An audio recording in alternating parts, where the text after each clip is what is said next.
preparing water and food for the family. Oh, Bemba woman, you know how to make me happy. You know how to please a man. Sendo mutima wandi na katongo, lekankulange epyo na kutemwa. Bana katongo eko bali bana chirufya, bana bwalya eko bali bana mwanza. Bana katongo eko bali bana chirufya, bana bwalya eko bali bana mwanza. Balange epyo tushana mwe banandi, epyo tushana mwe banandi kwesu kurubemba. Epyo tushana mwe banandi, epyo tushana mwe banandi kwesu kurubemba.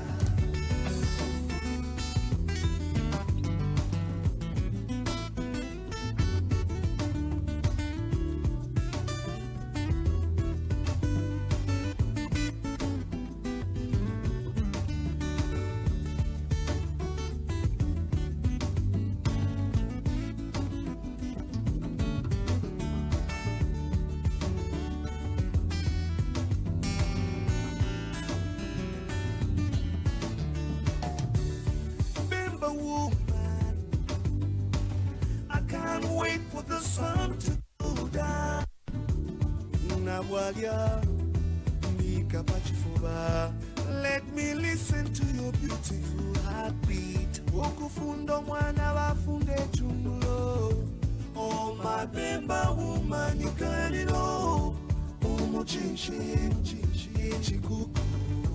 I give you my all, take me away, Bemba woman. Bana bwalya eko bali bana mwanza. Bana katongo eko bali bana chirufya, bana bwalya eko bali bana mwanza. Balange epyo tushana mwe banandi, epyo tushana mwe banandi kwesu kurubemba. Epyo tushana mwe banandi, epyo tushana mwe banandi kwesu kurubemba. Bana katongo eko bali bana chirufya, bana bwalya eko bali bana mwanza. Bana katongo eko bali bana chirufya, bana bwalya eko bali bana mwanza. Balange epyo tushana mwe banandi, epyo tushana mwe banandi kwesu kurubemba. Epyo tushana mwe banandi, epyo tushana mwe banandi kwesu kurubemba.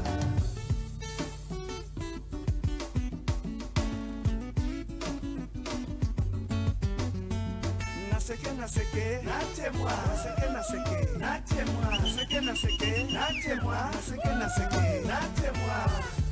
Susho mutwe, ati tumone paluko. Susho mutwe, ati tumone pakoto.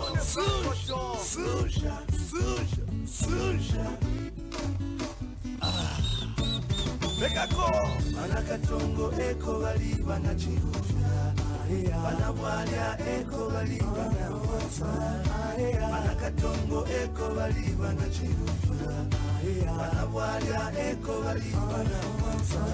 Epyo tushana mwe banandi, epyo tushana mwe banandi kwesu kurubemba. Epyo tushana mwe banandi, epyo tushana mwe banandi kwesu kurubemba. Bana katongo eko bali bana chirufya, bana bwalya eko bali bana mwanza. Bana katongo eko bali bana chirufya, bana bwalya eko bali bana mwanza.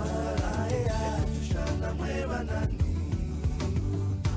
epyo tushana mwe banandi kwesu kurubemba. Epyo tushana mwe banandi, epyo tushana mwe banandi kwesu kurubemba.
Let's see. Good evening, good evening, good evening, good evening.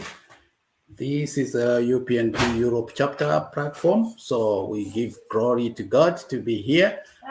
And we just are waiting for the guest. We're just waiting for the guest to come. I don't know, maybe it's been held up. So please just bear with us. We're trying to get him. It is going to be an interesting day. I hope he's not held up in Parliament. As you know, people who represent us, sometimes it can just happen that they go for extra sessions. Mr. Abubala Mwembe, good evening, or is it Madam? I don't know. Good evening. You can Good unmute evening, yourself. thank you. Yes, thank you. How Good are you? evening. At least this evening I'm able to be on the mic. The camera is still not working. I'm still working on my specifics.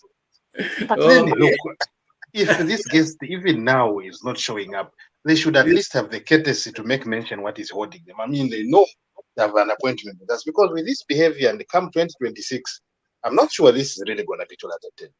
Anyway, let's see. Yeah. Yes, let's see. Just wait now. Is we can already start the discussion here. It's wonderful you are here. So I believe you are not in Zambia, isn't it?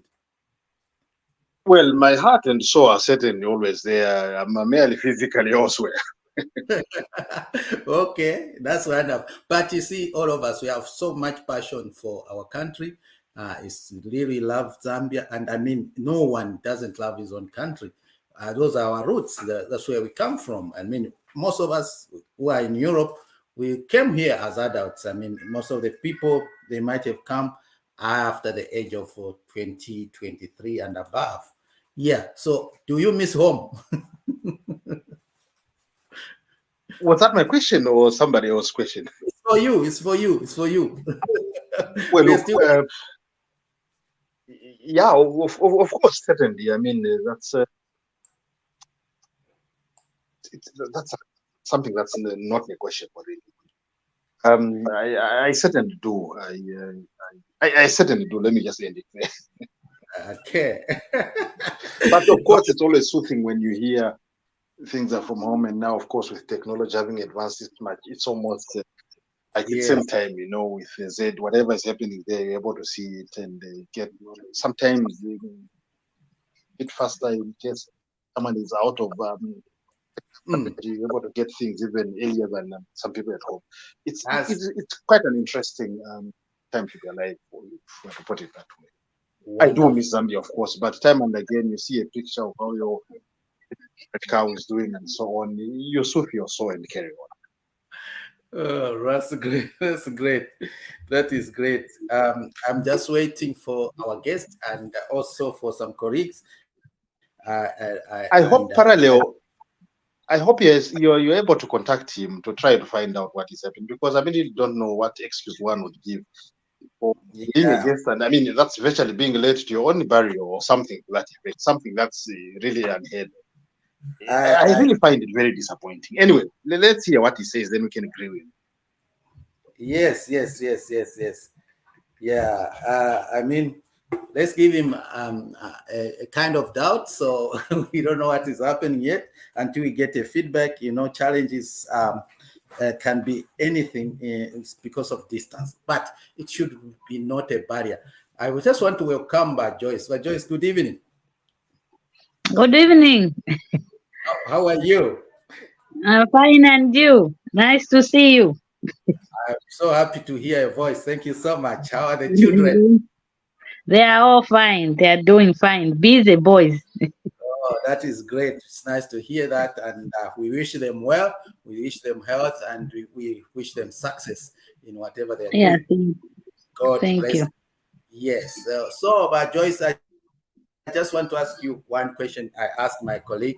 Um, do you miss Zambia? Of course. Home is home. It's what they say. Okay, wonderful. So, in particular, what They do you say, yeah, home is home. Okay. I miss Zambia. I miss people. I miss the culture. Yeah, and tradition. Yeah. I miss so many things, but Wonderful. that's why So we always go back home. I just want to take you a bit back to Zambia. Just watch a minute what I'm going to put on so that it reminds you how sweet home is. Yes, thank you.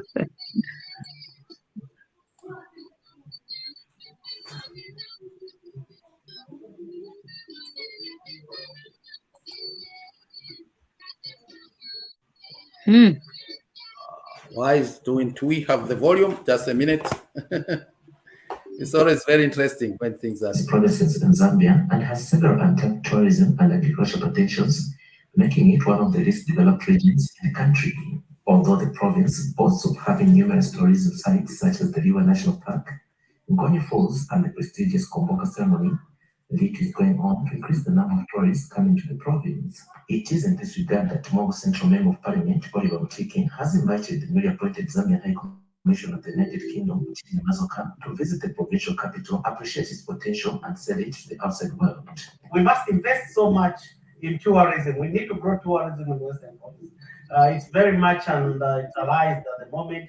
We have very little intake of tourists, but this is what we wanted to do, that as she goes out to UK to represent Zambia, she carries with her the whole Zambia, but we are very much interested in increasing tourist number of tourists Hmm. in Western Province with visiting Mongo. So that's why it was important for us to invite her to come and see the vast opportunities that are available. And the Zambian High Commissioner to the United Kingdom appointed says Western Province, like another region in the country, has so many tourism opportunities that needs to be utilized for the economic growth.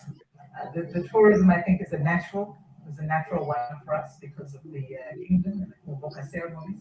But even throughout the country, we have a lot of provinces that also have cultural ceremonies, but to different degrees. So I think this provides us with a good example of what we can do to further communicating the vast opportunities that Zambia has to sell our rich cultural history across all provinces.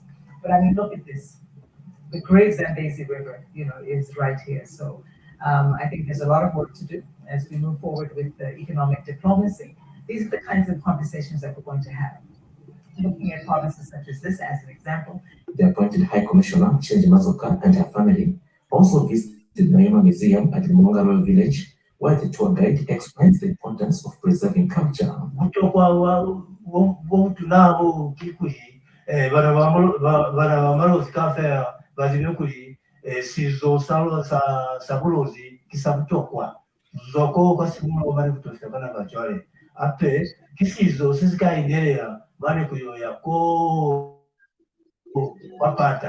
Markets, Ryan, Sambuita, reporting from TV News, Imo district of Western Province. Western Province is one of the largest provinces in Zambia and has That's several wonderful. tourism. Beautiful. Those Yeah. are business opportunities, isn't it? Yes, yes, I've seen. I like those baskets and those other stuff because my son sells in his cafe. Okay. Mm. It's wonderful. I was listening to the Minister of Tourism a few days ago. He had a press conference and he talked about investment for Zambians. You can imagine, for Zambians. And they have been given 100 million US dollars, which people can get and invest in tourism. So think about that. Is that not huge? It is. It is, yeah. So we can make use of Ngombele data. What do you say to that? We haven't even exploited Southern Province again. No, the clip is very interesting. Is undervalued. In any case, the whole of Zambia generally is not really as advertised as it deserves. But on the other side, actually, that's our real jewel because you go into our national parks, you go into any of our tourist sites. There are populated, as would be the case with some countries in Southern America, Kenya or Tanzania, indeed, so close. You know, you're trying to catch a glimpse of an elephant or a lion while it's feeding. You know, you have 3-4 vehicles, you know, each jostling for a nice spot. But in Zambia, you have actually almost a whole park to yourself. That's also one thing really that has to be considered. But in any case, very interesting one. On Majenje, that was Majenje Mazola, is it? I thought she was sent to some place in America as a head of mission there. No. She's the High Commissioner for Great Britain. I see. Okay, interesting. Yes. She's in UK. Yeah. Right. So you can see the kind of potentials, and you can imagine all these years since we are born, foreigners, they've been enjoying these opportunities. So what are we doing as Africans, Zambians in diaspora? Joyce. Yeah. It's not looking good. We are really behind, because this is a high opener and mind open, because now things, because of also the media, it has opened us up to do more. Like you have this platform where people can come, and here you come with different topics. Yes. So this is also the other way of learning what is happening back home. That is great. So we are really appreciate, and yes, that is why.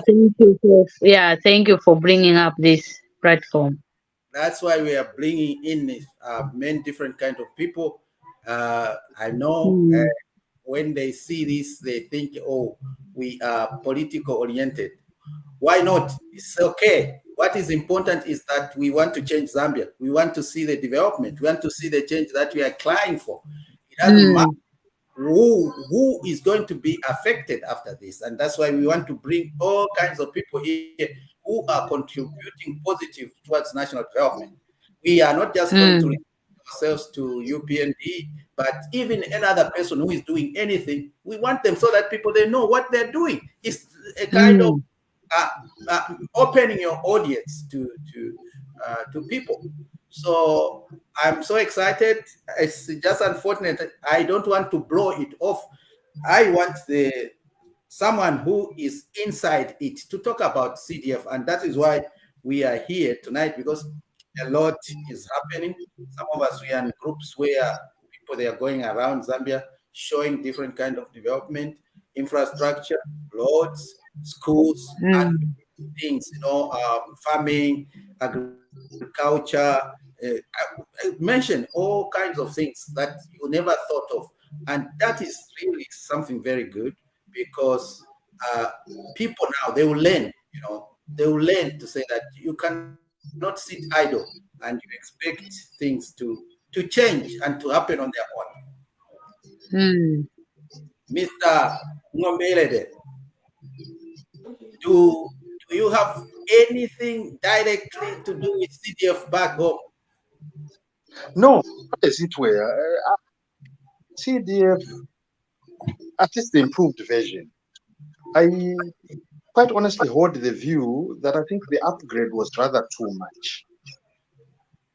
We were talking about 1 point something, isn't it? I think it was 1 point something, then now it's gone to almost 26 or thereabout. I think that's too much. And also, just a moment. You are saying it's too much. Why are you saying it's too much? No, I find that given the period of time, I think it was just too sudden adjustment. Yeah, but what should hold us? What should hold us? What should we wait for us? Hold on a second. The president is on record to have lamented that there are rigidities and so on. It should have been attended to first of all. Now we have constituencies that still haven't dispersed the amounts of money that they were given or allocated to last year's budget. Unfortunately, and those are not really few. They are quite many. So I think for many, it really needed maybe some sort of gradual, maybe gradual is not really the actual term, but maybe half that amount, just for a start, and then over the following year a little more. Of course, I'm excited to. Just a minute. Is it about money or is it about having ideas? Because you cannot wait. I mean, you cannot say, oh, let's put the children on the side. They should not go to school because there is no school. No, certainly not. That's not the case. That's not the case. But what I'm talking about, whose constituencies really have the modalities in place to utilize those funds immediately. The advancement, for instance, mentioned that this is the vision. There was almost nothing. All of a sudden, we are told, "Woof, this is the upgrade." You know, it's like have been feeding on hay because it was dry season, and then all of a sudden, you have this fresh, green, nice, succulent grass. They start purging, and that's practically what we are going through now. The constituencies are having way too much for a start. The idea is extremely good. He should have been introduced to the idea very well, in that maybe being told about it. This is what the vision, this is what we're looking at. So please be prepared. This is it. We still have some rural constituencies, unfortunately, that have not even been able to put up desks for the output. And the emphasis has been that the monies must be utilized in the constituency so that, it becomes like a revolving fund in the constituency.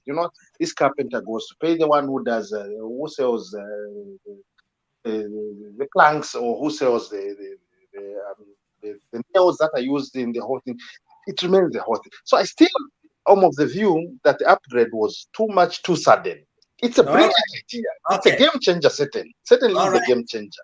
You might be right, but the question is, don't we need development? It doesn't matter how rapid it should be, and for anything to take course, we need money. So I think it is just okay. Maybe the aspect of training, they would have done some kind of workshops before they dispatched the money to the people. You're speaking my language. Yes. You truly are speaking my language. Yes, we are privileged to be having the MP himself to give us more insight about all this. He says he will be available in the next 8 minutes. Let's just keep the place hot. Yeah, so, and hear from him. He's one of them. We want to have all of them here if possible. We don't care whether they are from opposition. What we want is to see what they are doing for the people, because that is their marketing. That is how they can sell themselves. You do good, people, they love you, they vote for you again. So simple it can be. Yeah, so we just wait a bit for Honorable JOSEPH.S.MUNSANJE, who is going to come in and help us to contact close CDF tonight and see how people can benefit. And I'm very, very sure, because that's where I come from. That's our constituents, and I know a lot that is happening, but I don't want to bro things. Let us hear them from right. Now back to your question, because you asked me whether I have something directly person that's going on in CDF. No, not as yet. I mean, I'm a little far away, so I think it would just be fair to let those that are there do something about it, enjoy it. Of course, I put in my ideas and so on, but it's also, of course, interesting to see, maybe your primary school where you were maybe fighting for one desk among, I don't know, say 10 pupils and so on, to see it fully stocked, to see kids drawn away from the streets, they're attending school, to see mothers not worrying about having to pay school fees because that is catered for. That's interesting. That's really amazing. That's brilliant. But all in all, there's been very little noise made about it. So that's why for the opposition, it's just a feast like a field day. That's why we are here. We have to make the noise. We have to make the noise. Yeah, but our MPs are sleeping. That's the whole thing. They are sleeping. And you see, this very CDF thing is really going to be a game changer, because now people are not really going to care whether the MP is opposition, is independent or what. People will eventually learn to go for the best brains. People who can deliver. Yeah. Even now, as we are speaking, the constituency that is doing best in terms of CDF utilization is in the opposition, or at least is held by an opposition MP. Already there are talks that. Who is that one? Can't tell me that that Kanchibia is doing far better than any other constituency. Who? In Kanchibia, Chanda, Sunday Chanda. Yes, Sunday Chanda. Sandechan. Yes, I mean, you ask this. Sorry. I mean, the thing is, he's a Zambian. So what? Let him use his I'm brain. I'm not saying I'm against that. All I'm saying is that this thing, the CDF thing, is really gonna give the MPs, all MPs, a good run for their money. Because people will not care whether one is opposition, whether one is independent, or what. People will go for the best brains, one who can deliver. So there's nothing like we are in the ruling and people, are comfortable kind of thing. That's all.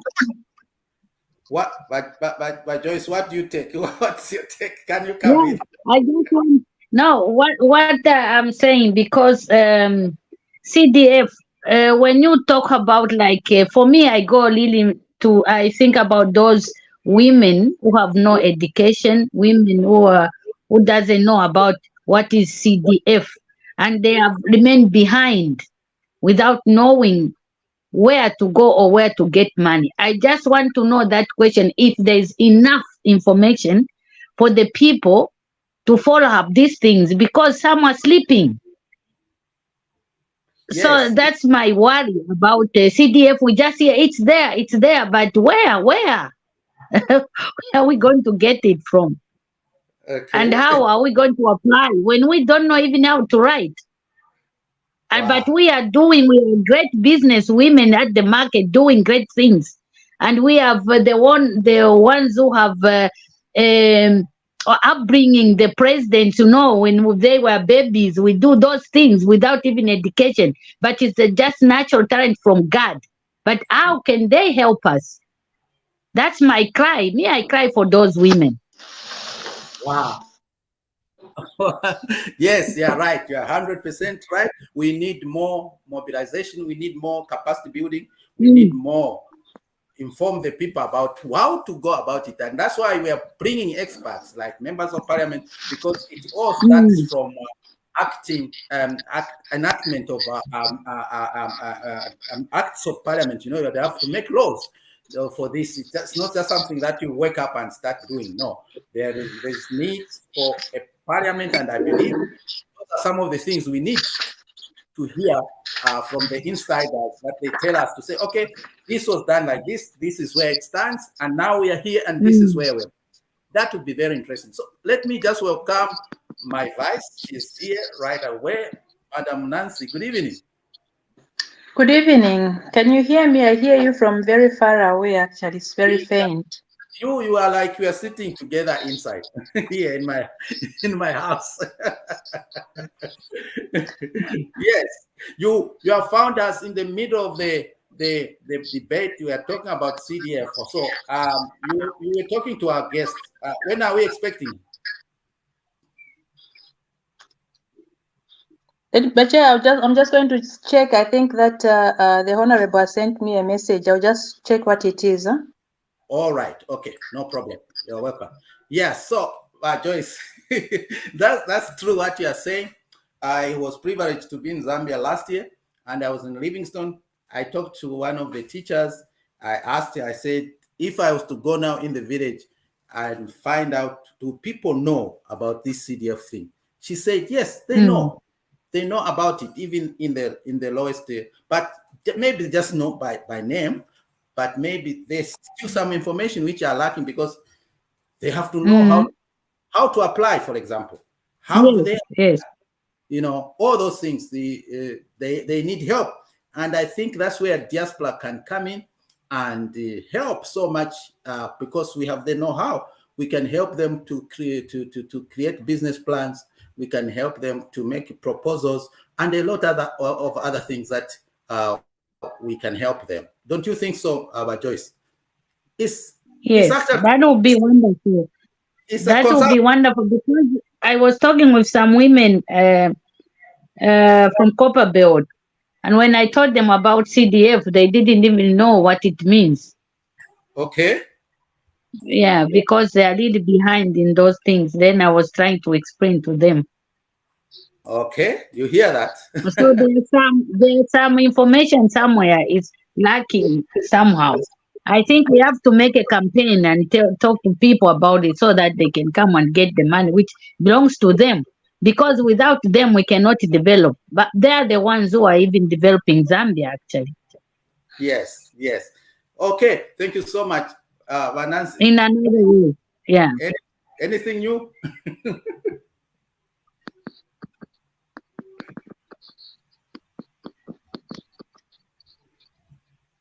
Madam Nancy? Yes, I'm trying to, I'm fidgeting here with my volume because it's really very faint on my side. Okay. He just said that he was driving from somewhere from Choma, and then he's going to park in Mons and he'll be joining in a few minutes. All right. Okay. Okay. You see how those who are serious, how busy they are. I believe he's coming from his constituents, and I can let's assure you, I see him every 3 days in the constituents, making sure that things are done properly. He's a down-to-earth man who have really come at the right time for the constituents and for the country, for Zambia. He also heads some, I think, this child abuse program, things like early marriages and that. I think he chairs that committee. So he's a very, very busy person. I think he's also in the health. He's going to talk about those things himself. I think he's also in the health committee. I remember he went around with other people inspecting health facilities. And I remember seeing him also visiting other parliaments. They were in Zimbabwe. They were in Tanzania. He's been going around as well. And that's one thing I like with this government. In the past, you only hear ministers and deputy ministers traveling outside the country. Yeah, now we have also mayors. Now we have also well, bro, that is beautiful. That is really wonderful. Yes. Okay. So okay, let's keep the place warm. Yeah. Vanansi, Barangombe. You said you don't know anyone who have been affected. I mean, in a positive way, with CDF. No, that's not what I said. You asked me whether I have a project running, CDF project. Okay. Are you? So I said no.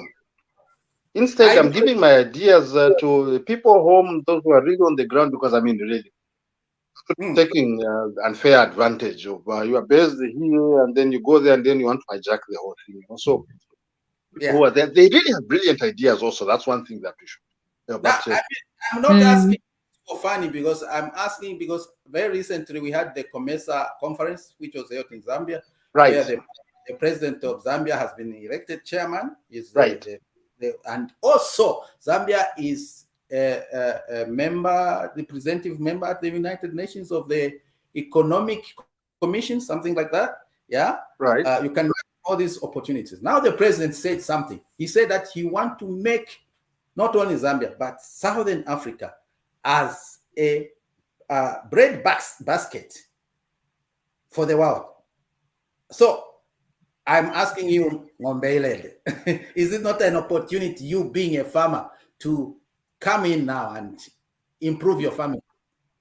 It's really no, certainly it is. Of course, now, once those pronouncements are in place, we already started positioning ourselves strategic. The plan is maybe 2-3 year plan. So, okay, fine. You get your havers now, maybe you go into dairy and, slow a bit into beef, because you're looking at supplying maybe this market. You have a little place, maybe somebody's putting up a lodge where, people who come in for CDF talks and all that can lodge, and then another supplies them vegetables, the other is supplying them milk and so on and so forth. Now that's really what I'm looking into. I personally haven't tapped into it as financially yet, but my whole I think vision has been say in a year I should be able to start reaping the benefits of it all. Of course, previously it was a bit difficult. You are from elsewhere. I mean, as your place of abode is elsewhere, and go back to Zambia and invest. The moment you get in there, you just want to register your own thing. This one, no, give me this. This one, no, give me this. This one, no, give me this. You remember what was happening in the PF era? You just want to register your little company so that this is it and what it is. for someone to move and they have their death stamp here or just a signature, you give me this and this and this. So it was a bit difficult. Just when you arrive at the airport, they see you with the 2 suitcases. It becomes an issue. They pull you aside. No, may we see what is there. They see a foreigner who's running around with 4 or 5 suitcases. Those are just let go. So those were some of the little hindrances, I think, that were maybe not so pronounced on other people, but indeed on other people, those were really like, you don't really feel at home, or you don't really feel so welcome, But CDF is a game changer. That's just the way it is. I will tap into it much more, of course, being the farmer. But when you talk about being the food basket, this is nothing new for Zambia. When you look at our maize production, which is our staple, more than 70%, it's almost 90% actually, of our food is produced by what others would call peasant farmers. I find that quite degrading a term. Let's simply say, not so commercial farmers. People produce it. A little is produced by the commercial farmers, but much more has been done for the commercial farmers and not the little farmers. So that's why when I talked about the upgrade and so on, my view was maybe for the CDF not to all of a sudden be so much, maybe just half that amount. A little of that amount could have maybe gone into still subsidizing fuel a bit, so that we have a gradual winning away from subsidies. And then maybe also making, say, maybe concessional loans more available for the farmers or those who are into the farming industry, so that the food production is again. Hang on. I think that's why we need the MP, because I know that from that CDF, a certain percentage is for loans. It's for loans. Yeah, but I meant more concessional terms. Okay. By concessional terms, I mean where it's almost as good as zero interest. Okay. All right. So, okay, we continue. I mean, this is very exciting, and we want to hear views from different people about. Yeah, but I fear that, now we are 41 minutes, and the guest himself is not there. Anyway, let him come on show, then we hear his voice. He was on the road. He's coming. So no, he should have honored that. I mean, he knew he had an appointment. Really, come on, we can't excuse that. Anyway, let's hear it from him. Yeah. Just give him a chance. I mean, he's a busy person. I understand him if he found himself in this situation. So I'm just blessing that he can make it, so that we can have that good conversation, and he tell us more about what is happening on the ground. But Linda, you're welcome. Thank you, sir. Good evening, everyone. Yeah, how are you? I'm good. I just landed from Berlin, where I went. Okay. Yep. Wonderful. That's wonderful. You are just coming in, and I'm seeing our honorable is joining us, and this is awesome. Let's just see that he comes in. He's coming in slowly. Very soon he's going to be with us. Tell us more. You went for the Olympics there, and Yes, I went for the Olympics. It was very nice. I was live on first. I'll cut you short. Maybe we can come to that later. Our honorable is now visible. Good evening, sir. Good evening. Are you able to hear us? You are muted. You can unmute yourself. You are muted. Your mic is muted.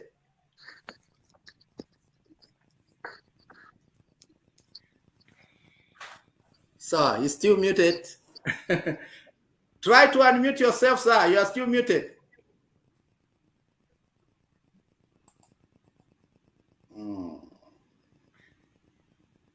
You are muted. You are muted. You are muted. Check your mic.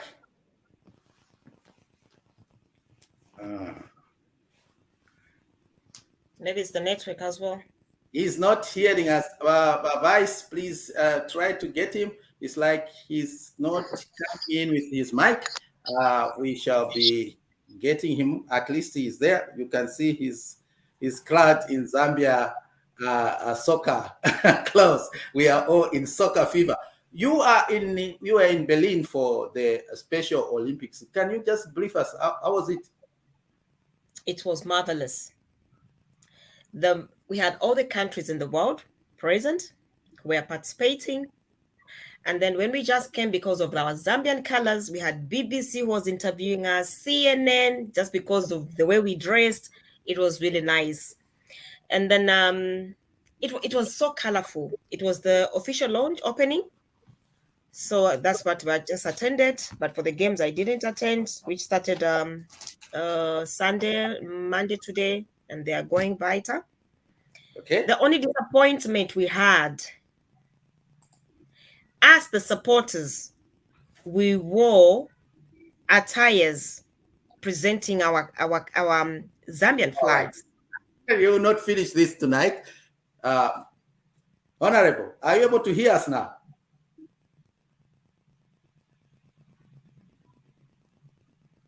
We cannot hear you, but we can see the mic is open.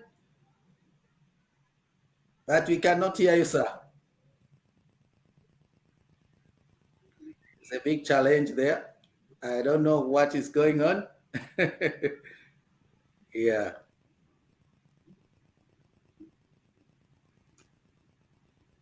Okay, so as we are waiting for Honorable to okay, I would suggest I can call you even on WhatsApp if that becomes a problem. I know that you can be audible. Let's see if that works out. It's like he's having challenges, so I have to switch gears here so that we can have him. It's unfortunately that he is not coming through. Just a minute. That is normal with technology. But we always have solutions to it.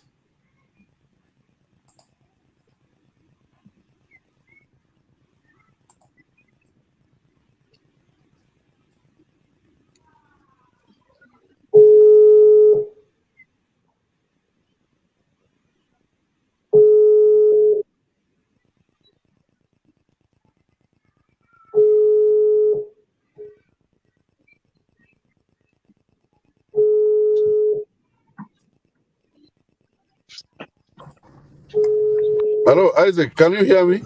Yes, I can hear you now. Thank you so much. Thank you. Let me just drop. I was already calling you on WhatsApp, so at least you are here. Good evening, sir. Hello? Yes, I can hear you. Good evening. Hello? Yes, we can hear you. Hello. Can you hear us?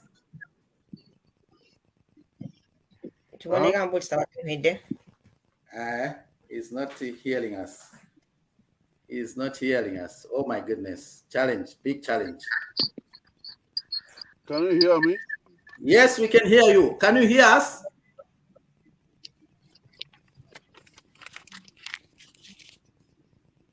Maybe just try the call. Yes, please call him again and just let him come through WhatsApp. It's okay. It's fine. Yeah. So you can see Zambia is all over. Yeah, we have our sister here who is with his son. They are hosting what is called Cup of Hope. So I just want to encourage every one of you to support them. It's a very good initiative, and I'm telling you, it's gonna grow because it has not been there. There has nothing been there of this kind. You can imagine, and they are hosting on the 22nd of on the 22nd of July, when the Copper Queens will be playing. I think their first game. They have been given the whole entire Hero Stadium. Honorable, are you able to get us now? Yes, I can hear you, though it's breaking, but I hear you. Okay, that is much better. Are you able to hear me? Yes, we can hear you very audible, very clear. Good evening. Okay, that's good. Good evening. Good evening.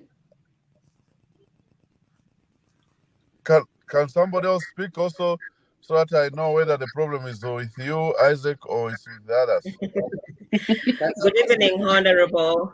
Good evening, Honorable. Good evening, Honorable. Can you hear us? Yeah. Generally, such problems are with those who come late and don't even inform us early enough what is happening. That's my experience. Now he's run away.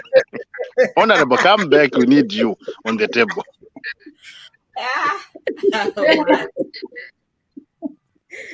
Oh no. Lost him again.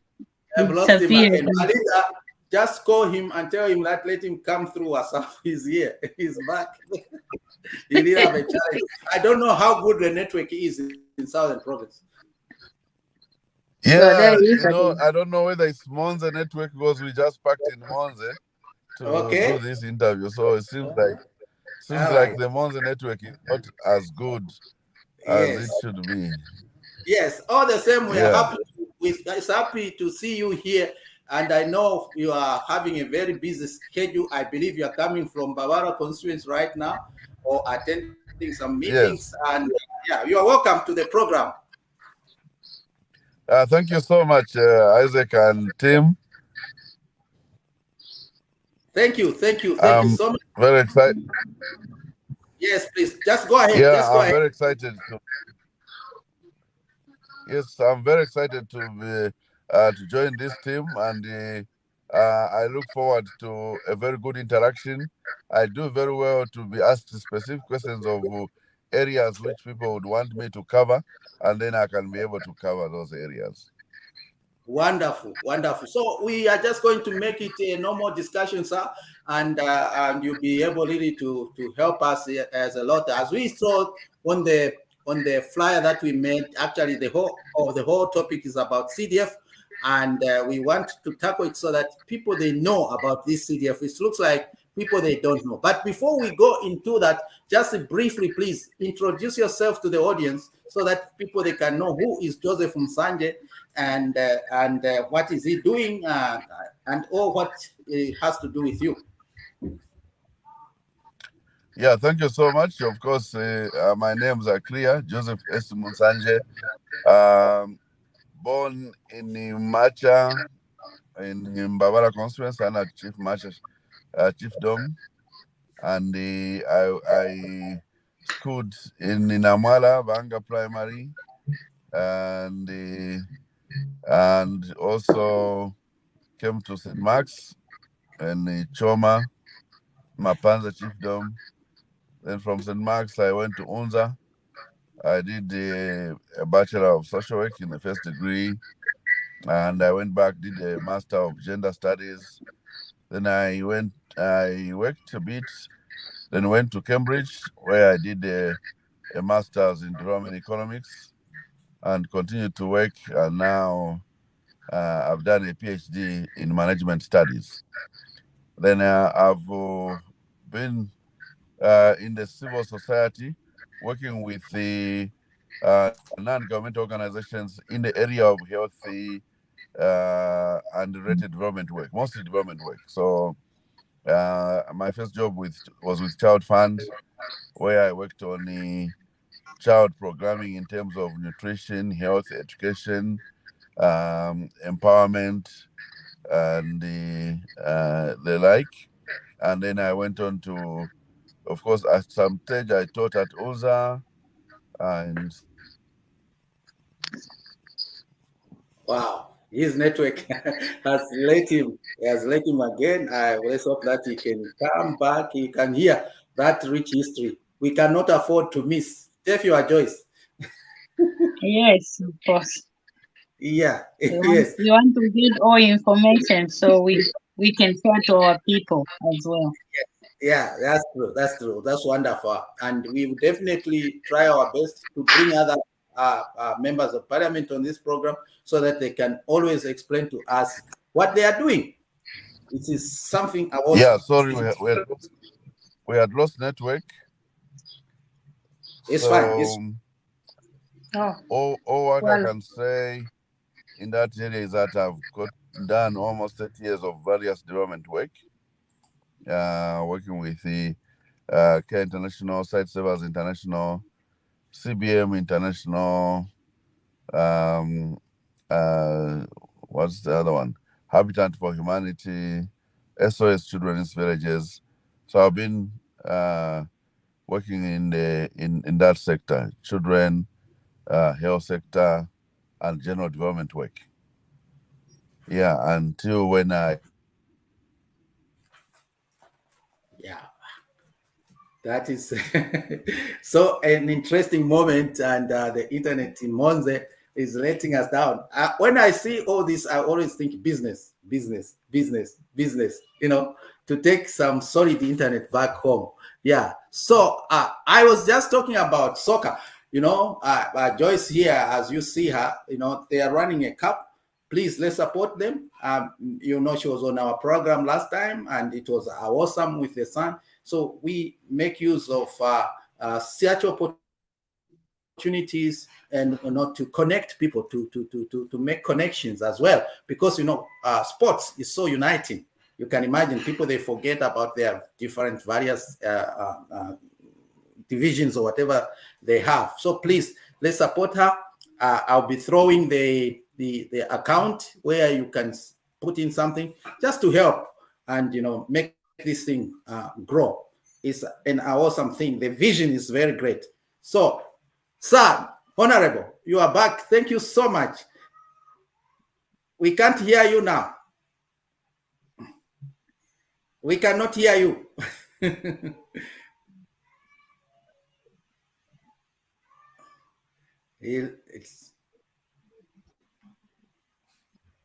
We can't hear you. We can't hear you again. I don't know what is going on.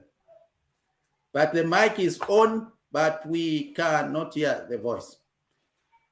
I was thinking if it doesn't work here, maybe it could be sometimes challenges with the browser. Maybe if we can call you on WhatsApp, it would also be fine. Malinda, please, you try to call him. I cannot hear you too, Malinda. Is it me now who is in trouble? Can someone speak? Hello? I can hear Can you hear? Yes, I can hear you. But Linda, I was unable to hear you, please. Can you say something? Linda, she's not hearing. Yeah, I can hear you. Okay. Linda, we can't hear you. We can't hear you. Oh my God. That has been very unfortunate. Okay. If you don't mind, we can switch. We can go to Zoom. We have everything. I can post the Zoom link here, and then we can move on to Zoom, because this has been very challenging. It's now. It is really. Yeah, really challenging. So, all right, as we are trying to have him on board again, I was talking about sports. The Zambia national team just beat Cote d'Ivoire 3-0 at Manawasa Stadium in Dola. Did any one of you watch the game? A bit. Just a bit. No time. But Nancy, did you watch the game? Unfortunately, I couldn't. I was traveling. Okay. But we have our super fan here, Linda, probably. Yeah, Linda, I don't know if you are getting us. It's like you are not getting us. Please let someone write in the private chat. I can hear you, Mr. Mlongo. I'm here. Yeah, finally. Because I was calling you. I said, call Honorable and tell him that let him speak through WhatsApp. It will be fine. It's okay. Let's see if he can now come in. We call him through WhatsApp. Okay, maybe I have to go. Okay.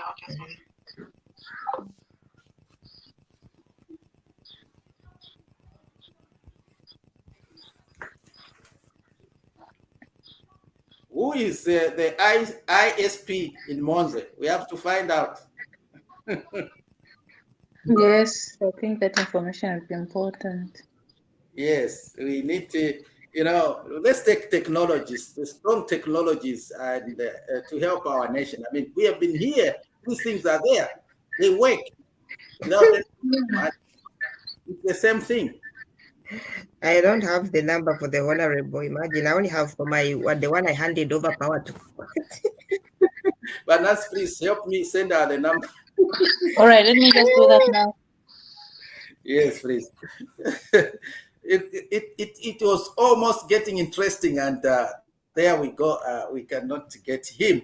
Yes, actually, our topic tonight is about CDF as a game changer, taking development to all four corners of Zambia. And I think if you are in the group called CDF Zambia, you are seeing what is happening. A lot has happened. I'm telling you, if you are praying in Europe, the next time you'll be in Zambia, you'll be surprised because you find that people, their lives have changed. They are not playing, they are really serious. People have started knowing the importance of doing something, doing idle. But Joyce, what is CDF a solution that our youth can be helped? That's why I'm here. I want to hear from Honorable. All right, wonderful. Let's see if we can hear him. Honorable, are you able to talk now? Can you hear him? Can't hear. Hello? Yes. Hello? Can you hear him? He's using my phone. Yeah, we can hear him.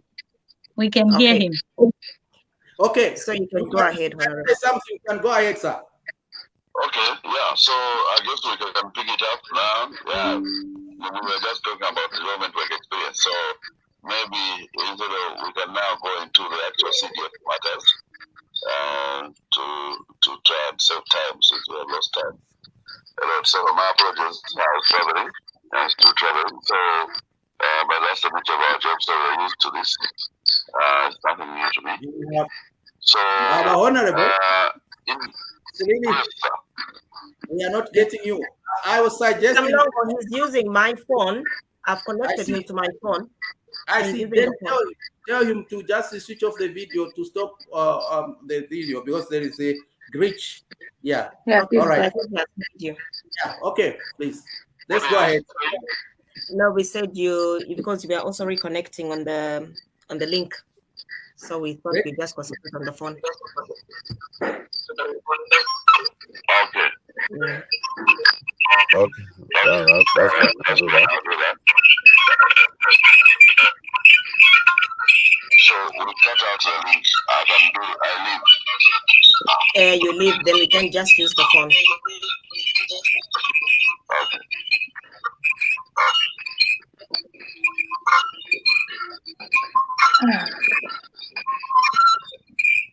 You remember those dates in the morning before ZNBC will go live in the morning? Yeah? You remember those days? Honorable, have you got the live stream? I'm actually pressing that. You pressed on the red button on the live stream. Yeah, the live. That's why leave. That's actually saying leave. Okay. So I'm pressing. At the X. Yeah, so I leave. Okay. So. Yeah, I think maybe it has cut. Hopefully. Yeah, it has. Yeah. I think it's much better that way, sir. We are hearing you. So thank you so much, first of all, for taking your time. I know you're a busy person. We will not keep you so long, but people, they've been waiting. They wanted to ask some questions here. But before we go into that, you and me, we grew up in the same area. Our parents were teachers. They did wonderful things. They started schools in the rural area where no person wanted to go. How did this has influenced you with what you have been doing as an MP in the MBABALA constituency today? Yeah, I think basically growing up in the rural area helps you to blend easily with the community and understand the number of factors with the community in the way things are done, the way you talk to people, and the way you relate with everybody. Yeah, So it is. I think it helps you when you have grown up in the rural area, and then you represent the rural area. You understand the expectations and the mannerisms and all the nitty-gritties of what people want to see. Yeah. Wow.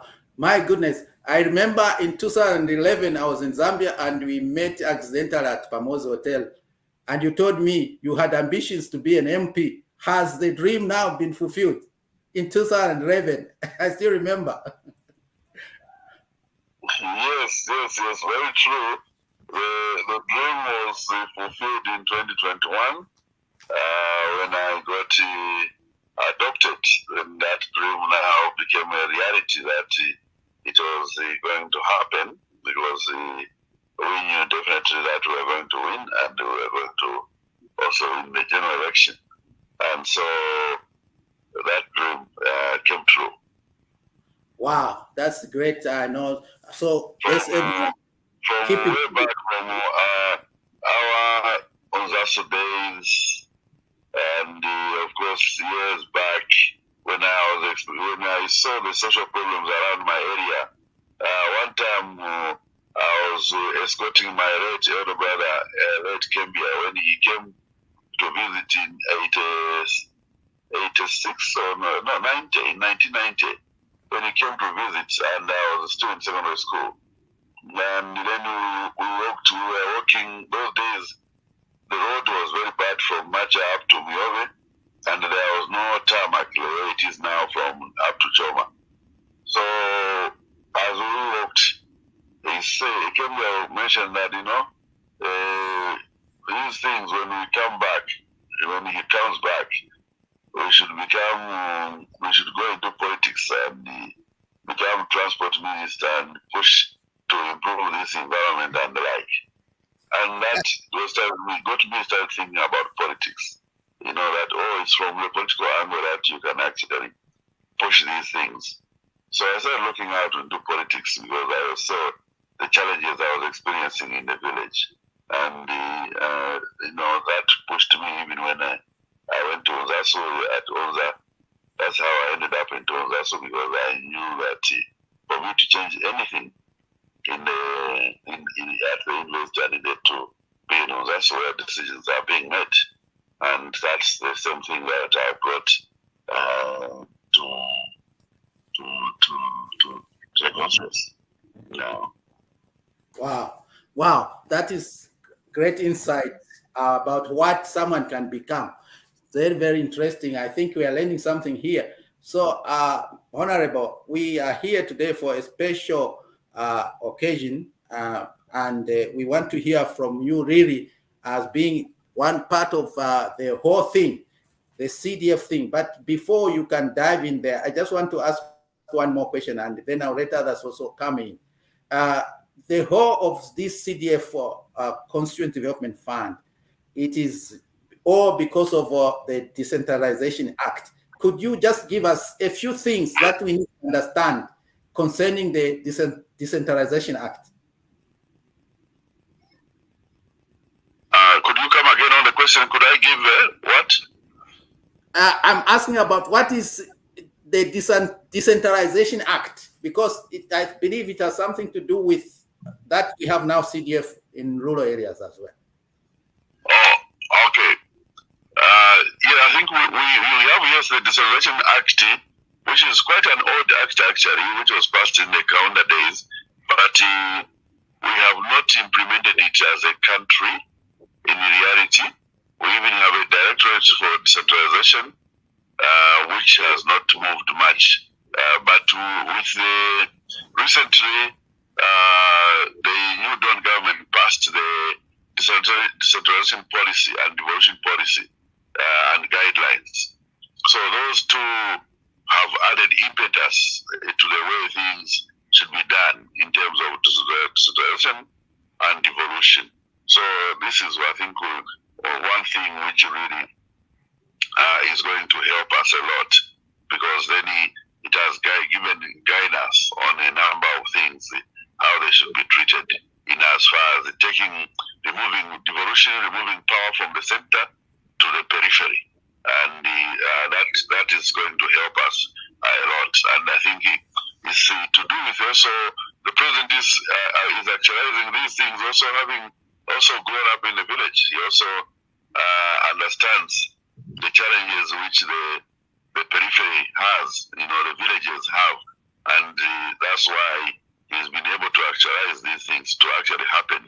It's the first time, when decentralization is now being effected in reality with resources, being matched with resources.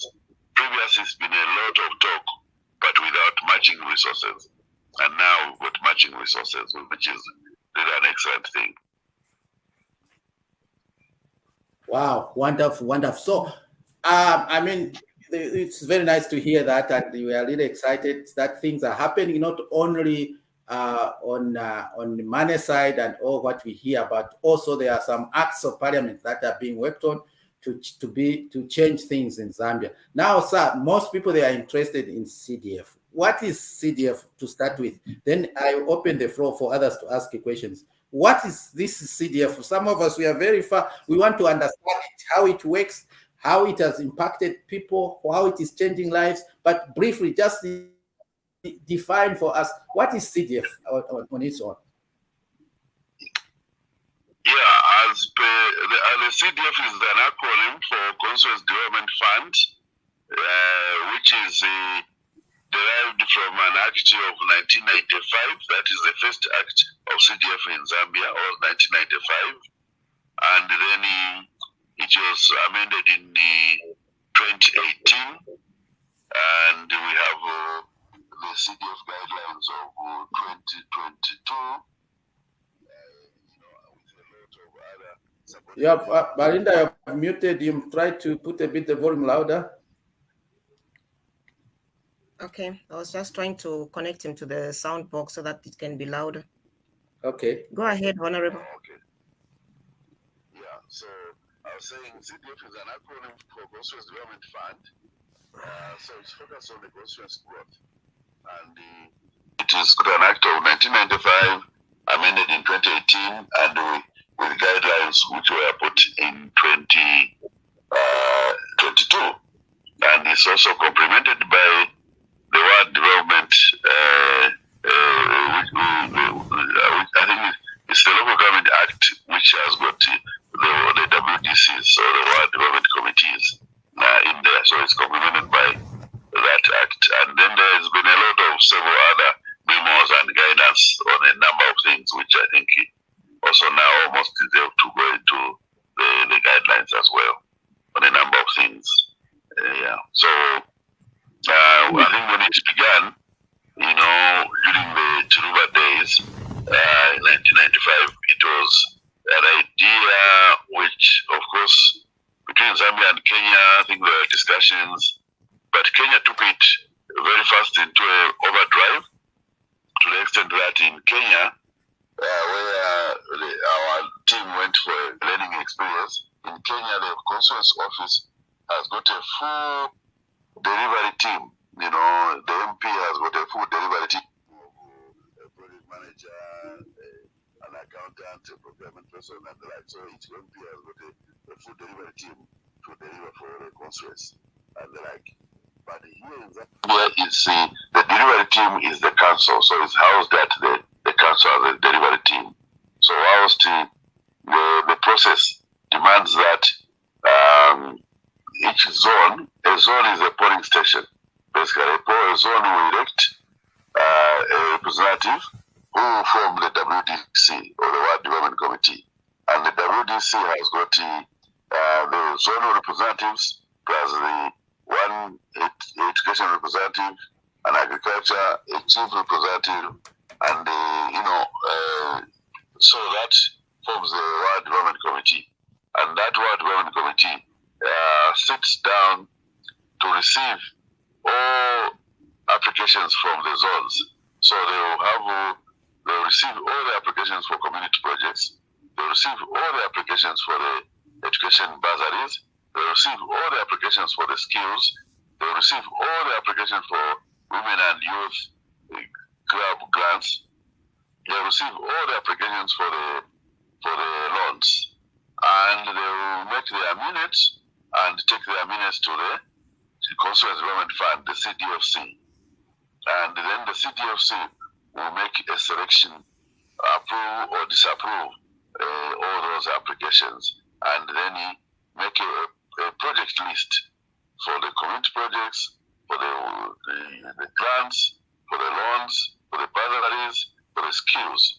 They will make a project list which they will submit to the provincial local government officer, who will then sit and approve and then release documents. Then after the approval, then the whole award will happen. You know, the kids who are in skills or bursaries, they will go to the schools. The women and youth will be given those checks we have been giving out. The community projects will be commenced, contracts will be signed, and people will move to site to start delivering and so that is basically the process. And it's divided currently into 3 categories. 60% of the fund goes to community projects, and 40% goes to youth and women empowerment fund, and 20%. Then the other 20% goes to bursaries and skills. Then within the 20% of the youth and women empowerment fund, 60% goes to loans, 40% goes to grants. And within the 60% for the community projects, 5% can be spent on emergency projects and the like. And the total figure has got an administrative package of 5%, which can be used for administration, for meetings, fuels, and the transport refunds, stationery, and all that kind of thing. So that is basically how it is outlined. Okay, that is great. It's a lot of information. Now, sir, I will let others ask some questions as well. I don't want to be the only one speaking.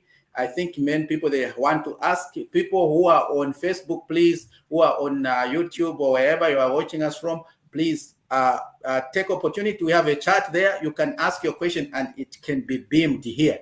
So, sir, I will let Madam Joyce start with. Madam, please, if you can ask your question.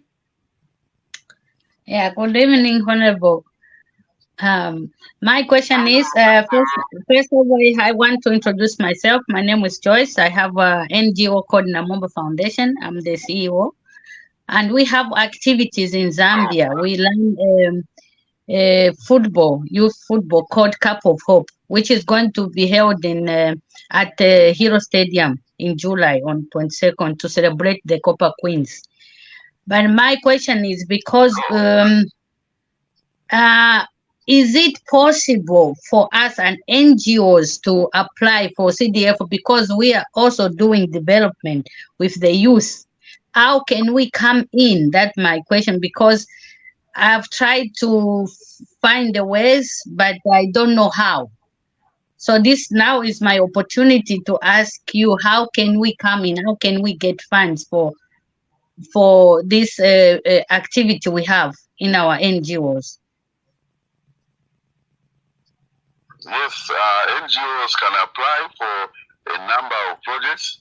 Under community projects, they can apply because the projects there are defined. Community projects are defined as anything which the community group desires.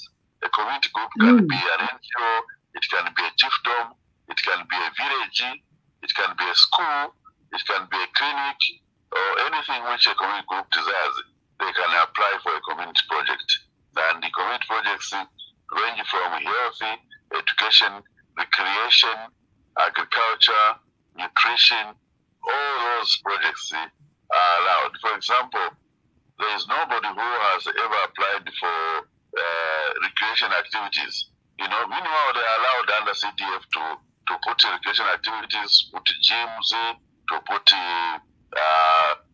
football pitches, you know, nice football pitch where you can even water it, have a water system for it so that it's looking green and nice, and like those are allowed, but nobody has ever applied for such kind of things.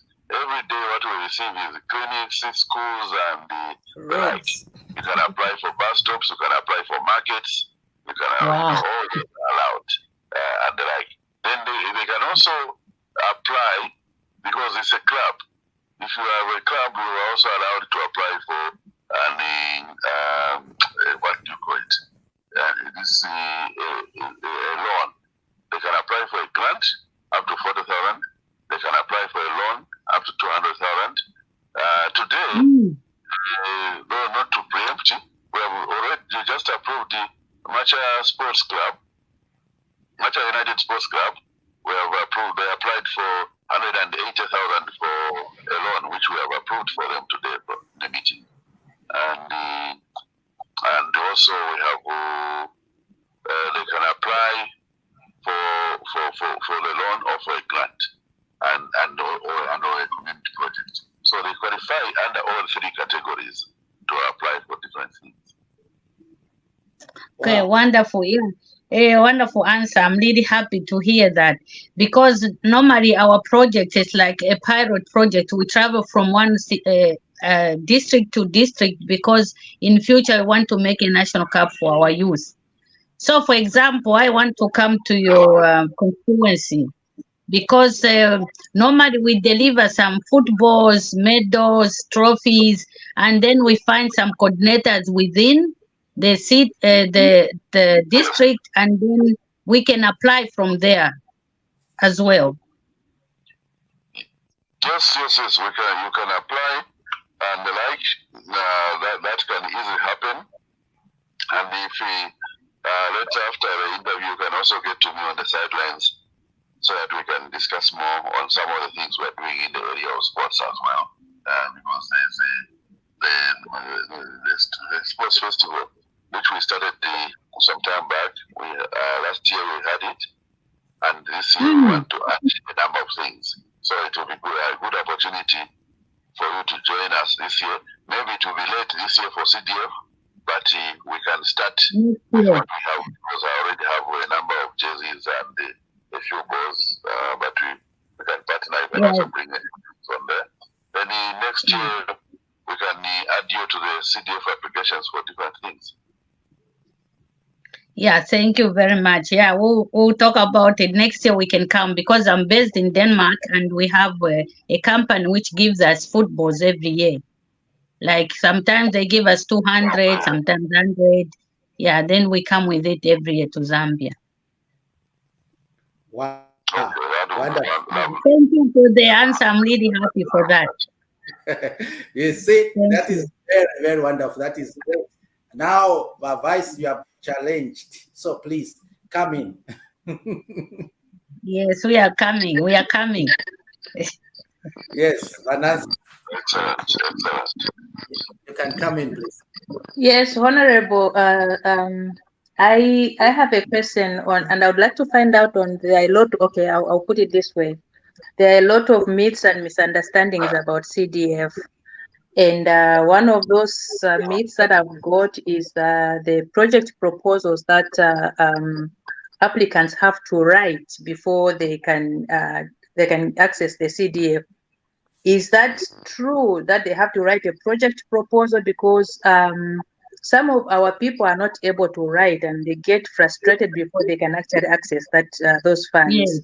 How can they go about applying for the funds if they are not able to write a proper project proposal? Basically, the guidelines were simplified, very simplified.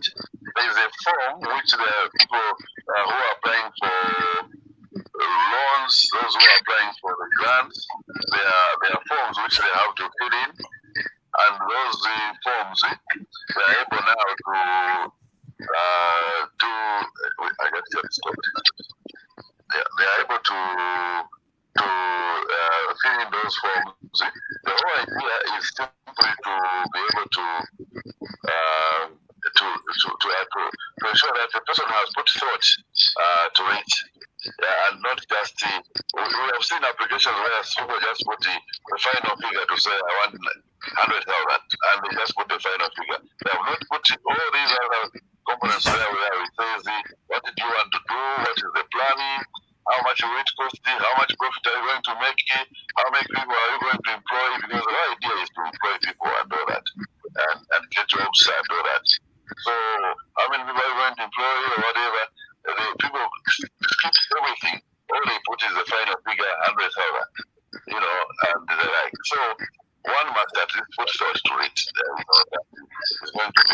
business.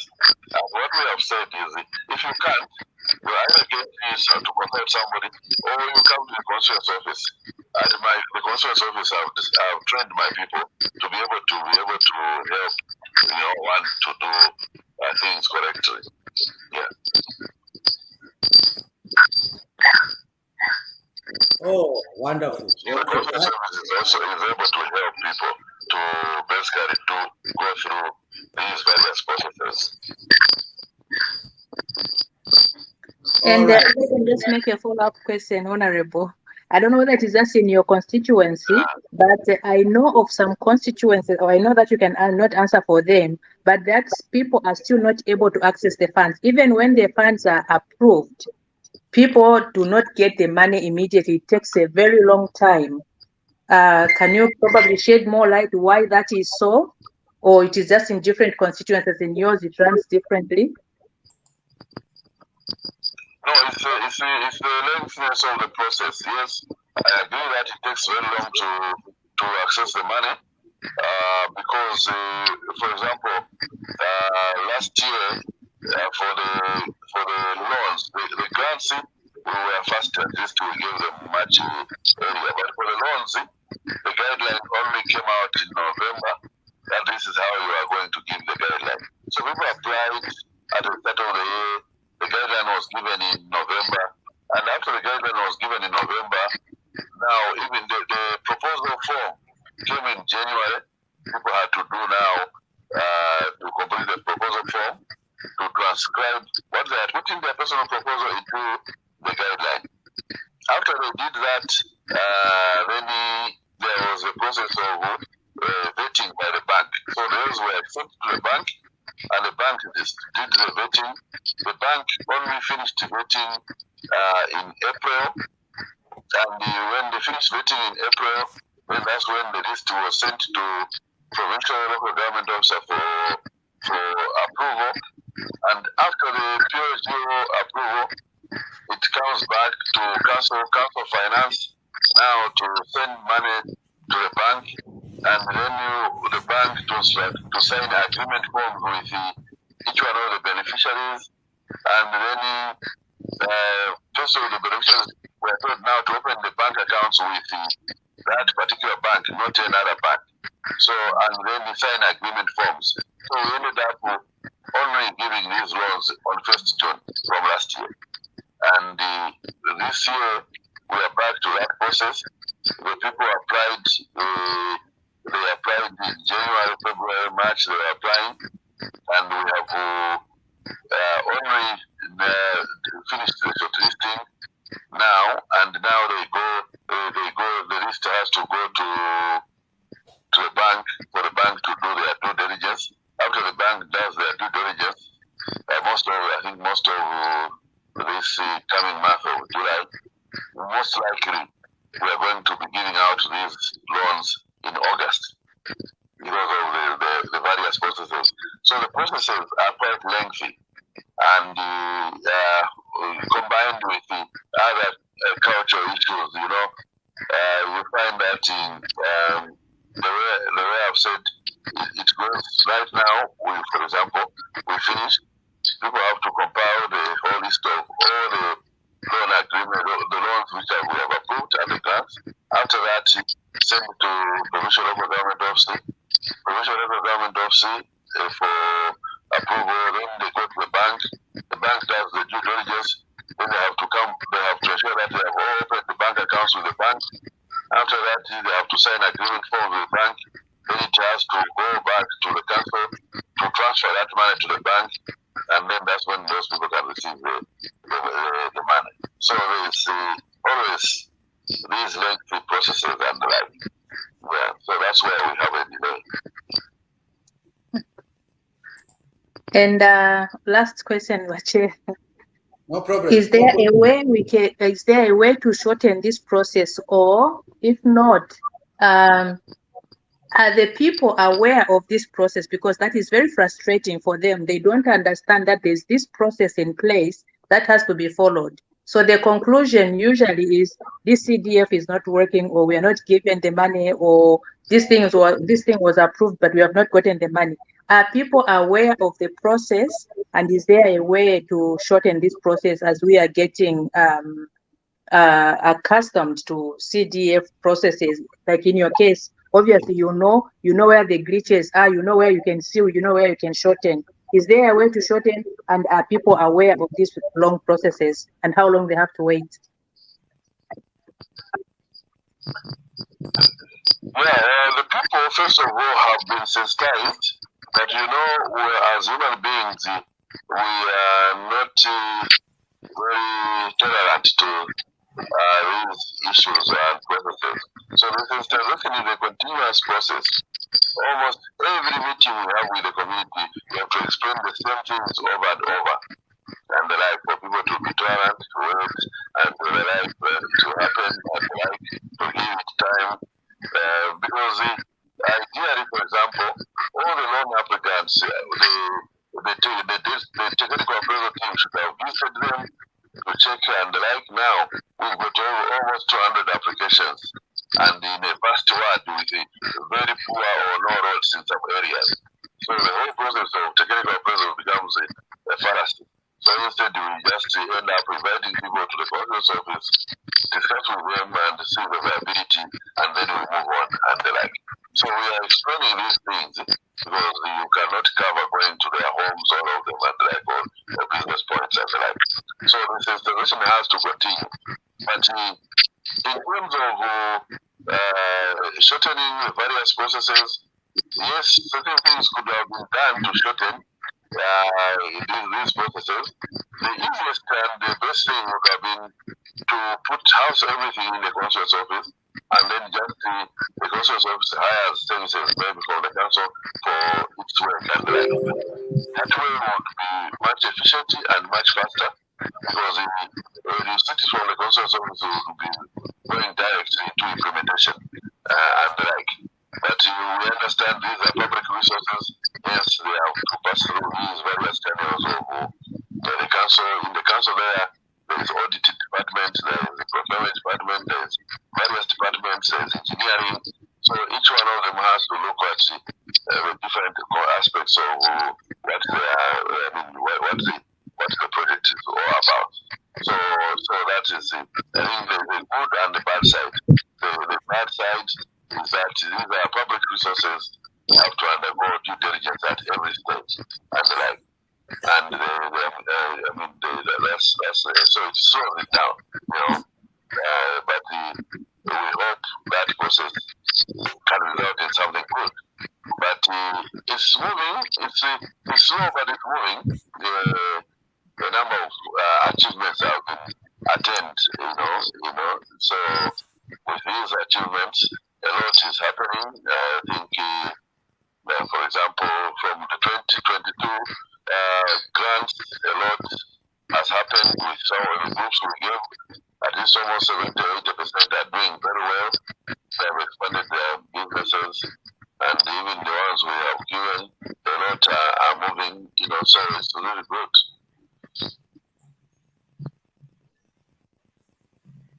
Wow. News now. There is hardly a day when you don't hear of a CDF success story somewhere in the country. You are hearing these stories countrywide, everywhere in the country. Every day, if you open your WhatsApp, you will find somebody is posting about this success thing, from a class-touched house to a classroom to a proper classroom with women and that, So the success story is everywhere countrywide. Wow. Wonderful. Thank you so much for that insight. Please, I want to give everyone who is here an opportunity to ask questions. So I don't know, we have a bit of noise where it's coming from. Let me see. Okay, it was from you, Vice Chair. So, Belinda, you have not talked. Please, any questions on Honorable? Good evening, Honorable. Evening, Belinda. How are you doing? I'm fine. Having worked in the constituent office, which you are holding, I would suggest to say, for example, when the Vice was asking about how can you shorten the process, because in the process, everybody knows that they need to have a bank account. And just a question on that one, why should they have a bank account with that bank, which the government has sent money? Why can't people open their choice of a bank when they just deposit? I think Choma, we only have two banks, Zanaco and is it Commerce? I've forgotten. I left a long time. There were only two banks. I think there are more now. There is Zanaco, there is Stanbic, there is FNB, there is Indo. Okay. And ABSA. So why should they limit the people? About 5, 6. Yeah, why should they limit the people? For example, if they got the money from the government 22 Zanaco, then they tell them they have to open an account with Zanaco. Why can't the people open a bank of their choice? Yeah, so these are the inefficiencies we're talking about, because initially when the guidelines came, saying people are free to open a bank account. But again, the Minister of Local Government made a mistake. In the MOU they signed with these banks. In the MOU, it says that the beneficiaries will open up a bank account with that bank for ease of monitoring of the loan. That is specifically for the loan. For the other things, it's open. The women grants and youth empowerment, the grants is open. But for the loans, the ministry signed an MOU with these banks. So when you select what they gave us to a choice was to choose a bank of our choice in the district to say, choose your bank. So when you choose your bank, then it goes and signs an MOU with the ministry. So for example, we chose NatSafe there. We looked at the various rates which were given and conditions by different banks. So we chose NatSafe that it will be cheaper for our people.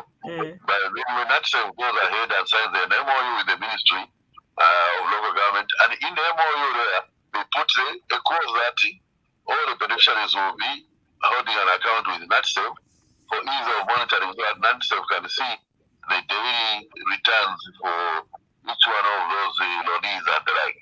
So there comes a conflict. And when I raised that to the ministry, they said, okay, we know that, yes, this was a conflict in the guidelines, but right now, let's just follow what has been signed in the MOU, because the bank is now the delivery vehicle for the loans recovery process. Okay. I participated in this CDF under MBABALA constituency in your office under Honorable Hachpuka, as I was working there at that time. And then we used to have meetings at Chila Lantambo there after the chief. You go inside, there was a hall, I think, there, where people who were applying for the CDF would come with their papers and would guide them about the project proposal. But the only thing which I didn't see was the monitoring of those projects. I think it's like after the people get the money, others diverted the money to something else, and then there was no reporting back. Because I remember, we were saying the constituent officers can monitor and they can bring reports to that office. But during my term in your office, I never saw any reports or whatsoever.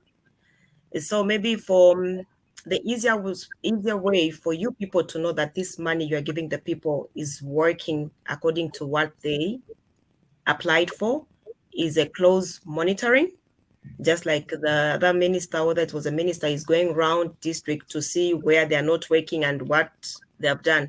That can really push the people to do what they're applying the loans for or the money which they've gotten for. Yeah, the basically monitoring in the guidelines now of 2022, monitoring is provided at 4 levels. There is the national monitoring, which is done by the Ministry of Local Government, and there's a list of stakeholders who must participate in there at national level.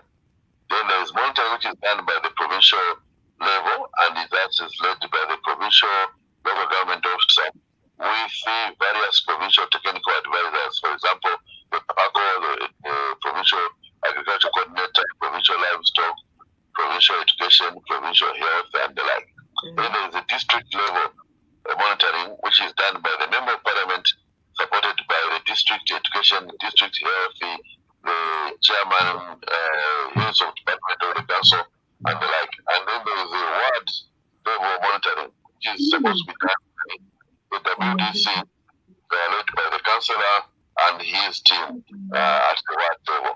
So, and then they will do their reports and table it for the committee and also send the report upwards, so much that when the WDC does the report, they will look at it as WDC, make any suggestions and send their reports to the Coastal Development office. And similarly, the district level monitoring led by the MP will also do the same. They will table their reports and send a copy to the provincial local government. And the provincial local government also do their monitoring. When they do their monitoring, they'll send the report downwards to CDFC to say, these are some of the areas we saw which need attention. And they will also send upwards to the ministry for action. So it's provided for and it's now funded. Previously, there was no funding to the monitoring and it was not structured, it was not explained. But right now, it's structured and it's also funded. There's a monitoring component. From the 1.5, from the 5% administrative fee, part of that is for monitoring. Okay. And now that we've got records, that also helps with that aspect. Okay. Just my second last question is about, we've always have yearly this problem of the bridge at Chilalantambo there. What measures have you put in place so that at least we can have a stronger bridge which can stand some test of time, or it hasn't been allocated in the CDF? Yeah, bridges, I'm not sure whether you're talking the one going to Macha yep. or the one going to Mamoza, because both are in Chilalantambo. The one which goes to Macha. I think that is the one which has always had a problem. Okay. Or both. I think. Yeah, that bridge has been explored in terms of cost. It requires about 3 million kwacha for us to deal with it. Now, when you check the current resource base, it has not been enough for us to deal with it. Okay. So we found a donor, KFW from German, I believe they're from German, who are willing to fund it. So they have promised that maybe in the second half of this year, they will come to fund it. But what we have said that if this year, our strategy as a constituency, first year we are dealing with most of the uncompleted projects and the like, which we needed to complete. And this year, some of those projects, but we have been overwhelmed also by other areas because the nation has also given us a lot of guidelines. Build a palace for a chief, buy an ambulance, buy a police vehicle, and anywhere else connecting electricity, and we are building 2 police stations. So those have overwhelmed us. So what we have said is next year, 2024 and 2025, is dedicated to only bridges and roads, which implies that we will be able to put a lot of money to various bridges, key bridges in the constituency to be dealt with under 2024 and 2025. At least we can deal with maybe 3 to 5 bridges in each year, which is going to help us at least change a lot. Yeah. Does it mean the palaces which were there, or there's a neutral place where you're going to rebuild those palaces, or what happened with Chief Mapanza, is area where he lives there? Those were private palaces. Okay, now they want the governmental now. Yes, now we're building governmental palaces. Chief where somebody has to come in when if the family moves out and then the next one enters, or how is it going to be? I think this thing for us from the Tonga side, my experience is that from the Tonga side, we haven't had the neutral palaces in most Tonga chiefdoms. Okay. We haven't had the neutral palaces. We've been having family palaces. But now the government wants to have neutral palaces around, which means wherever we're going to build a palace, for example, for Chief Mapanza, that will become a neutral palace for all future chiefs hopefully to move in, which means when you die, your family has to move out, and another person comes in. It becomes more like a government house, so to say. Okay, finally, are you still renting at the Chiala Tambo parish, or you've been built a new office? Because before I left, there was this constituency, the parliament was building up offices, and then each and every constituency, or you're still there? Yeah, we're still there. We're still renting there. We haven't been allocated any money to build the constituency office. I think parliament has only been managing to fund maybe 2. I think the last year, there was one constituency office in Western Province which was funded, and another one I think in Copperbelt. So only 2. So the pace is very slow for building constituency offices. So we are still renting. Okay.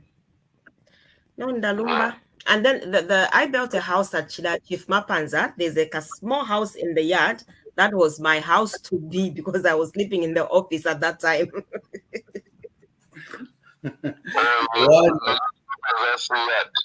Yeah, in the same yard. Wonderful supplement. Let's see. So I said, okay, instead of me sleeping in the office, let me build something. But unfortunately, I had to leave, so I had to hand over to them. All right. Thank you so much for that compliment, Honorable. I will interrupt you there so that we give chance to others to ask. That's a very good conclusion, a discussion between 2 people from the same constituency. So let me just bring another person here, Ngombe. So you were talking before the minister, the Honorable came. Please, if you can open your mic and ask your question. I can't even remember my line of thought earlier on before he came. In any case, Karen, I think I have 3 questions. I think are essentially suggestions. So, Honorable Munsanje, welcome. You came late, and you're sorry. Go ahead. He was just answering. Yes, thank you so much. Okay, thank you.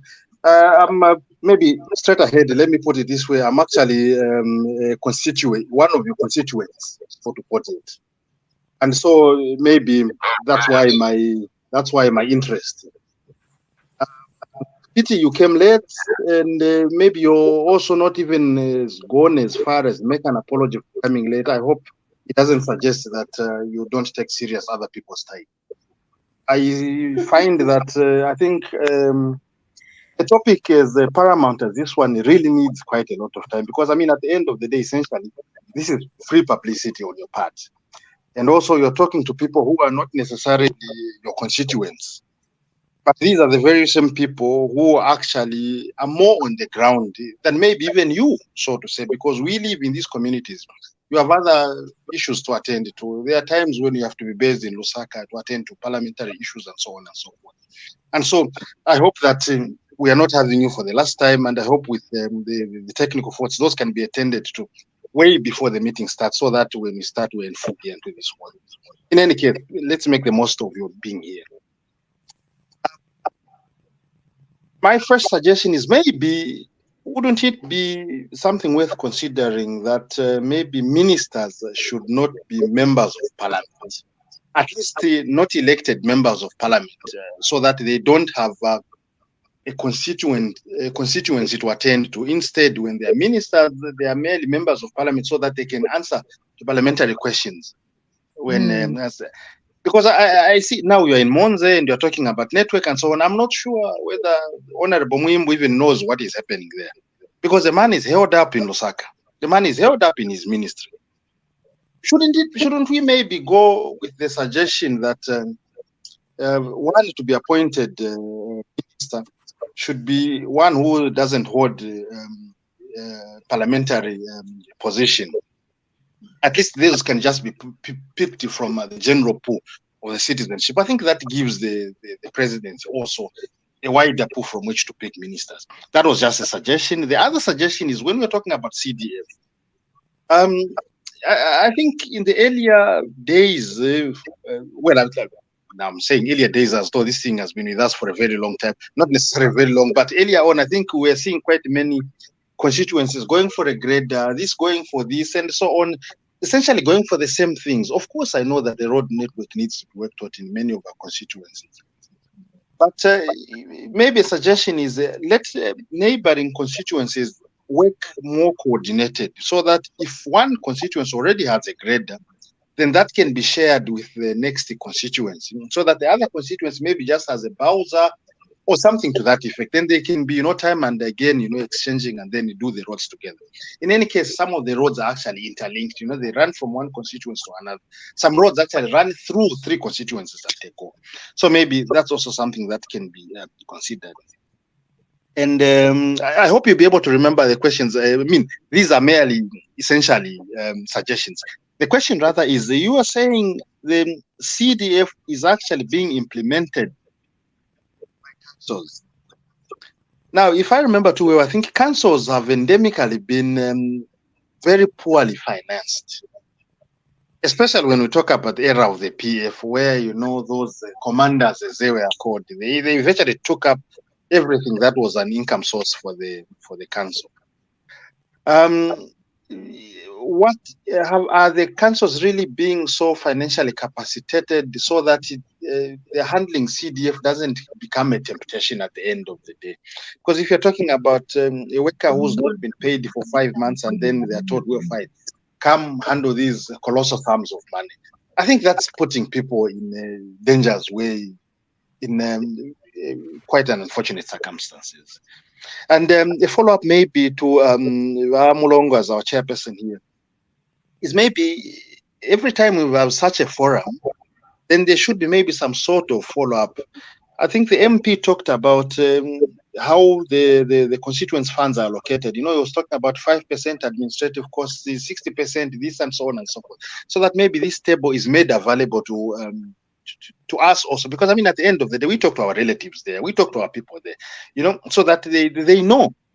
And also when he talks about the application forms, I don't know how many of us have even ever seen such a thing, just so our people can know this is actually not a far-fetched dream, but it's something that is readily available. And also just a word of encouragement is, please carry on with these town hall meetings. I know that for vast constituencies like in MBABALA, you can't really call that a town hall meeting because you have, it's a very far-flung constituency. But go on, talk to the people on the ground. Those would be much more honest than maybe those office holders who would just be telling you things that are sweet to your ears. Thank you. You want to reply, Honor? Yeah, thank you. You helped me remember some of them because I don't have my notebook with me right away. But I'll try to remember some of the things. Basically, in terms of getting information from the base, I think we try as much as possible to have meetings in every polling station. So when we are close, like even when we go for this 4 days holiday, we'll be going covering a number of wards. The August, we are covering a number of wards, and every time we're there, we have community meetings in various polling stations. That way, we're able to get a lot of information from the ground. And then the issue of ministers outside Parliament, that was unfortunately shut down in the 2016 Constitution, Amendment Constitution. It was there, but when it came to finalization, it was shut down. Instead, they retained the old model. So it has that one. They will require a constitutional amendment. So maybe when the next amendment comes, those are some of the things which we have in our Upnd MPs caucus. We have said the non-contentious issues, which can be easily agreed with everybody. So the package is being done by the Justice Minister to try and bring a constitutional amendment for things that are not contentious, where everybody agrees easily that no, these ones should be like this. And I think that's one of the proposals which a number of people have still talked about. So if it's still agreeable, hopefully it may happen. And the like. And then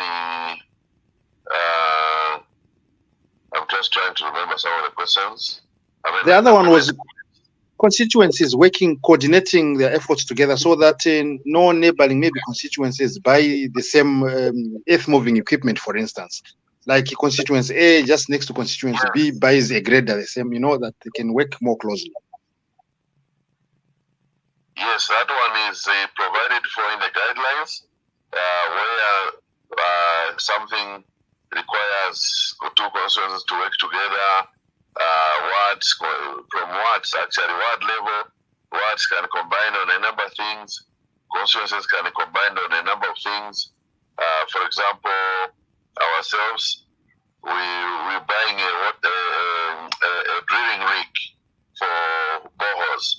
So we have combined with Choma Central so that Choma Central can contribute and we can contribute to the buying of that drilling rig so that it can save both, so that it can become a district drilling rig and then it can save both constituencies.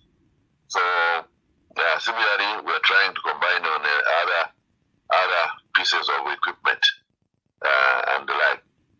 But the only thing is that, of course, we are working to see to it that hopefully MBABALA, it becomes a district.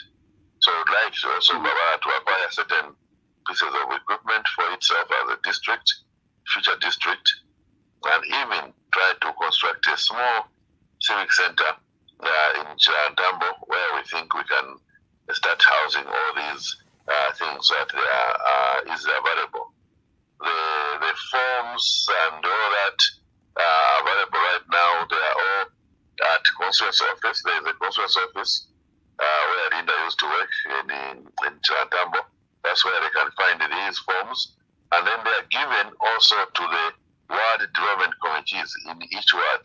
In the 4 wards which we have, they are given copies of all these, which they can give people. But if they run out of copies, then they can photocopy. But otherwise, like today, we approved a stationary budget, which allows, and a printer, which is going to be housed there, which will allow them to print as many copies as possible for the community. So that's how we are taking care of some of those aspects of the forms and the like as we continue the sensitization processes. Sounds very good. The other one I think was just about the councils being in the implementing team, whether councils are being financially taken care of so that it doesn't become a source of corruption and so on, and we start blaming them, and yet they are perpetually underpaid or almost not paid. The new Dawn government, last year, all the councils were given the equalization fund, which is base money for the councils to be able to deal with their own budget issues. So we do hope that most of the councils will get their teeth in terms of capacity to deliver. We have some councils that are still behind schedule in terms of paying salaries. Yes, we agree with that. Some of the functions, a number of functions now with the devolution are being moved to the council. For example, transport is moving to the council. I think education, health, and parts of some aspects of agriculture. So there will be a little bit more revenue lines for the council. And we do hope that a number of councils will become more and more financially viable. So that is our hope, and hopefully they become more equipped in terms of manpower as well as resources for them to be able to deliver the needs to the people. Wow. Thank you so much. My goodness. I think it's only that the time is running out. There is a lot we would want to learn from the Member of Parliament. And really, we are really thankful that you are on the road and you can still stay this long. It has been almost an hour now. But we will not let you go because there are some few questions that we need to be asked. I myself, I have a number of questions, but we shall not hold you long. So, Barinda, before I come in, please, very quickly. Honorable, MBABALA constituency has got a billionaire in your constituency. You have a billionaire there. Why don't you involve him? And he's based in Choma under Choma constituency, but his village is under MBABALA, your constituency. why don't you partner with him and try to suggest how he can help you in that constituency? Yeah, thank you so much. I think one other thing from the previous comment is that indeed we'll be available for follow-up meetings. This should be the first, but it should not be the last. So we'll be available for follow-up meetings, and hopefully these meetings in future will find me in my office in Osaka, so that we can begin on time and stuff like that. Of course, it is not in our interest to begin late, but to be on time. Now, coming to the Mr. Ndambo, I guess that's the one you are speaking to. I think we can talk about Mr. Ndambo, but we can also talk about the entire community, because everybody is a resource in our environment. Yeah. Everybody is a resource. So what we are talking to the people is each one of you, what you can do it for your community and the like. So people can do different small things that can help us and help the community. And in that similar manner, we have engaged. I don't know if you have followed my program since last year. We have gone with Mr. Ndambo to the communities there. We have worked with him on a number of projects where he's empowered some communities with oxen, some with ox carts, some with boreholes, and he also helped us during the flood. The 12 people that lost their houses, he helped us with the small, prefabricated houses for them, and now we're actually supposed to work out a solar solution for those 12 houses, but also we had discussed a number of things also. One of them was a solar program for the most of the constituency, and also we had talked about a youth training program for the youths, and we had also talked about some of these bridges and the like. And there is also another program, an education program, which we are actually currently discussing with him for support. So these things we have discussed with him, and he's only one person. Of course, he will come in where he is able to, but we have to wait for his responses and the like. And I was just talking today that one of the things I'm planning to do is to again have another follow-up maybe visit, because we talk on email, but I think we will need to sit down to discuss again in person. But we have involved him. But you also advise him instead of Linda, let me just finish. Just a minute, please. Let's not move away so much to individuals. Let's take it collectively. I think it's okay the way the Honorable has answered us. I want him to give us more information about the youth, because actually they are the ones who are in problems. They are not employed. Some are out of school. We want to know what he has done so far in the almost close to 2 years in his constituents. How has been the acceptance? What projects, what initiatives, what kind of things that are happening in your constituents, Honorable Msanje? Maybe if you can give the examples. Unfortunately, you sent me something where I saw somewhere that in Mangunza there is a butchery now. So we want to hear more about such things, that projects that are happening in your constituency. All right, yeah, so we have, under the same CDF, we have given a lot of different things to different youths to do a lot of different projects, and like from goat rearing to piggeries to groceries, and the like. So they are, of course, in infancy, but they have started doing a number of things. But we would like to do more, definitely. We'd like to do more. We'd like to have bigger programs that support youth empowerment. So some of the things we are working on is to have an irrigation program to produce potatoes because there is some people who are interested in buying potatoes and setting up a plant. So we're working on that. We're also working on putting up probably a pharmaceutical plant in the constituency, which we hope can also take a number of youths for employment with support from economic empowerment. And we're also looking at various processes of pressing plants, pressing plants in terms of value addition to the soybean, to the sunflower, and all those things. These various agricultural produces which we make, to say if we can put a pressing plant, then that can help. We are also looking at an agricultural marketing board for the process, which can help mop up the various produce and find a market for our people, so much that it becomes easier for them to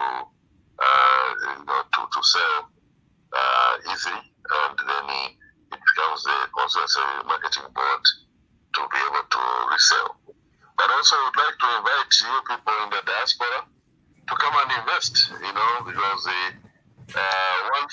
one time I took somebody to the immigration office who asked me who came from. I took my nephew who came from Cuba to the immigration office, and we find the immigration office is full of foreigners trying to come to Zambia.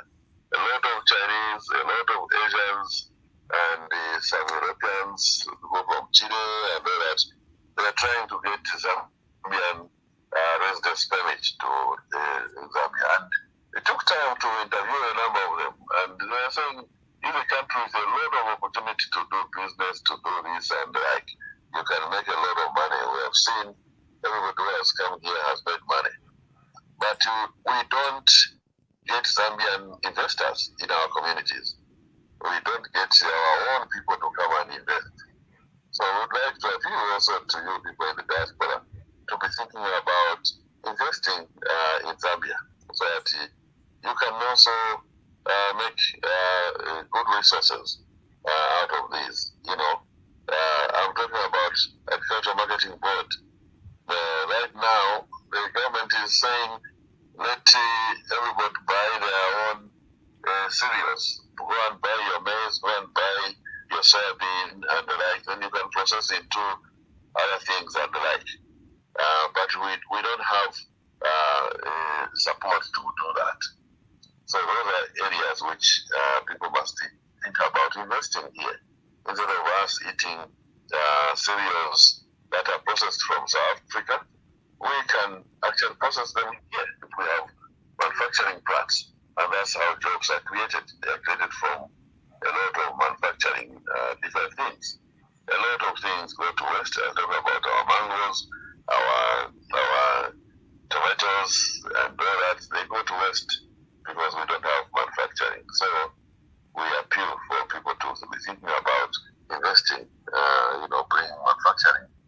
And that's how we're going to tackle this problem together to create jobs. Wow. That is wonderful. Thank you so much. But I wanted to know, how is the acceptance among the youth? I heard a story of, for example, when you pay bursaries for them, some they don't attend school. What are you doing about that? Because the whole idea actually is to take them out of the street, to give them some kind of skills so that they are able to learn something which can help them in life. So when you pay bursaries, some do what? Some they don't go and attend when they apply to go and do some skills. They don't attend. What are you doing about that? Yeah, basically, I think it's basically to do with the sensitization which we are doing, and we are saying if you have made an application, definitely you have an interest. So those who have done the applications definitely have got an interest to go and do something. But there are few cases where some don't take their scholarship after applying. The majority are taking this opportunity. I'll tell you that the majority, the larger majority, maybe 95%, are actually taking this opportunity wholeheartedly and attending to the various skills where they have to apply to go and do their courses. So they're doing it. All right. So I want us to slowly come to the end of the program. I think it's been awesome. There is much that we can talk. So I'll let others ask their questions. Barangombe, please join again. But please, if you are hearing us, make sure that you join with your microphone, or else you will not be able to join here. So I'll start with Linda, because I cut you. You wanted to ask something. Please, if you can go ahead and your last words. Well, I just want to thank you, Honorable, for being with us and keep up with the good work.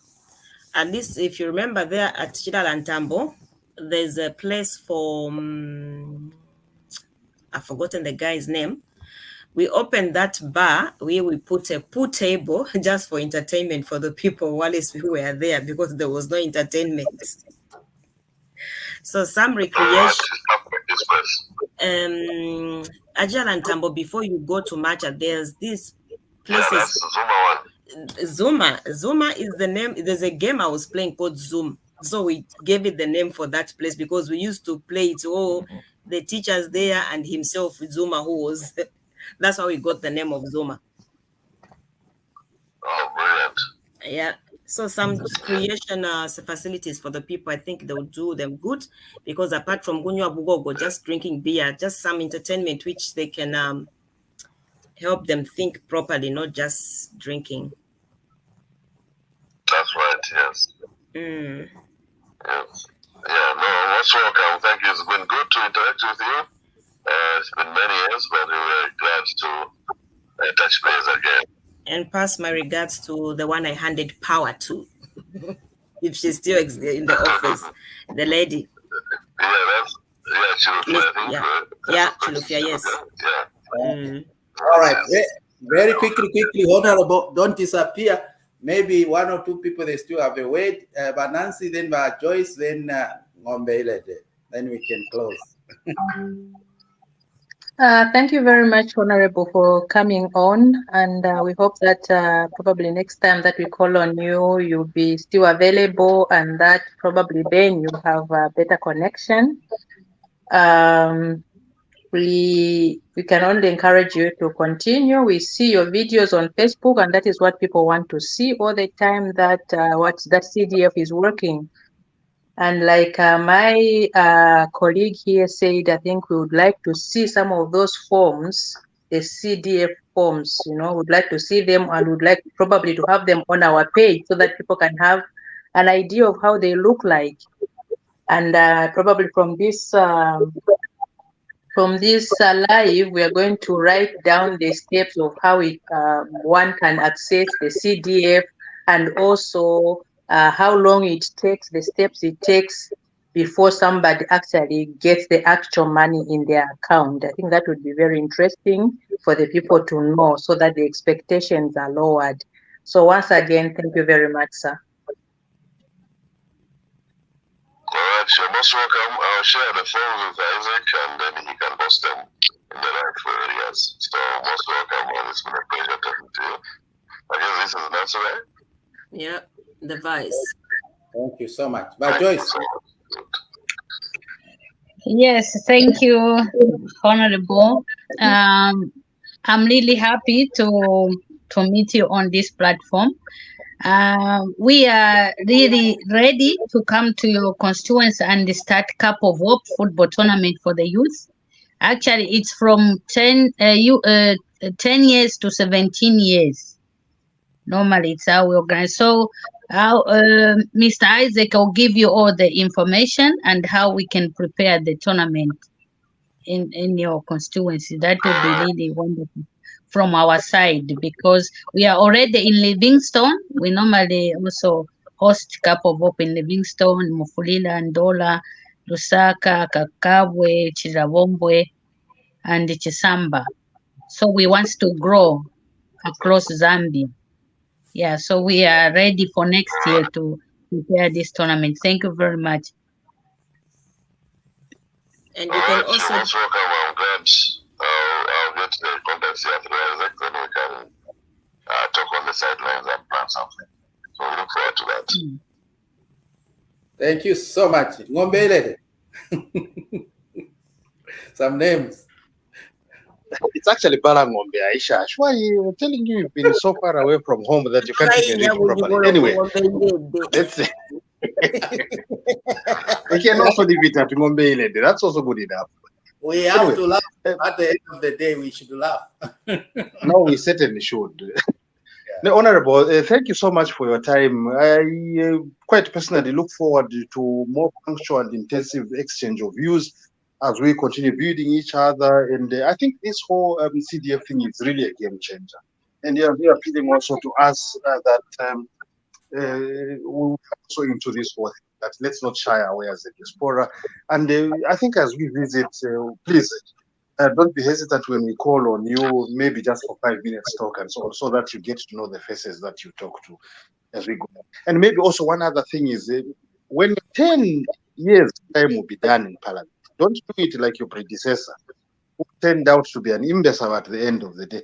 Find somebody to groom, to introduce this person once options have done, and so on and so forth. And very good testing, a lot of people. But I hope this is not your last time. Please, come again when you are called on. I think there's a lot to share and to learn and developing our constituency. Thank you so much. Wow, thank you so much. Thank you so much. Definitely, we'll be interacting more and more. And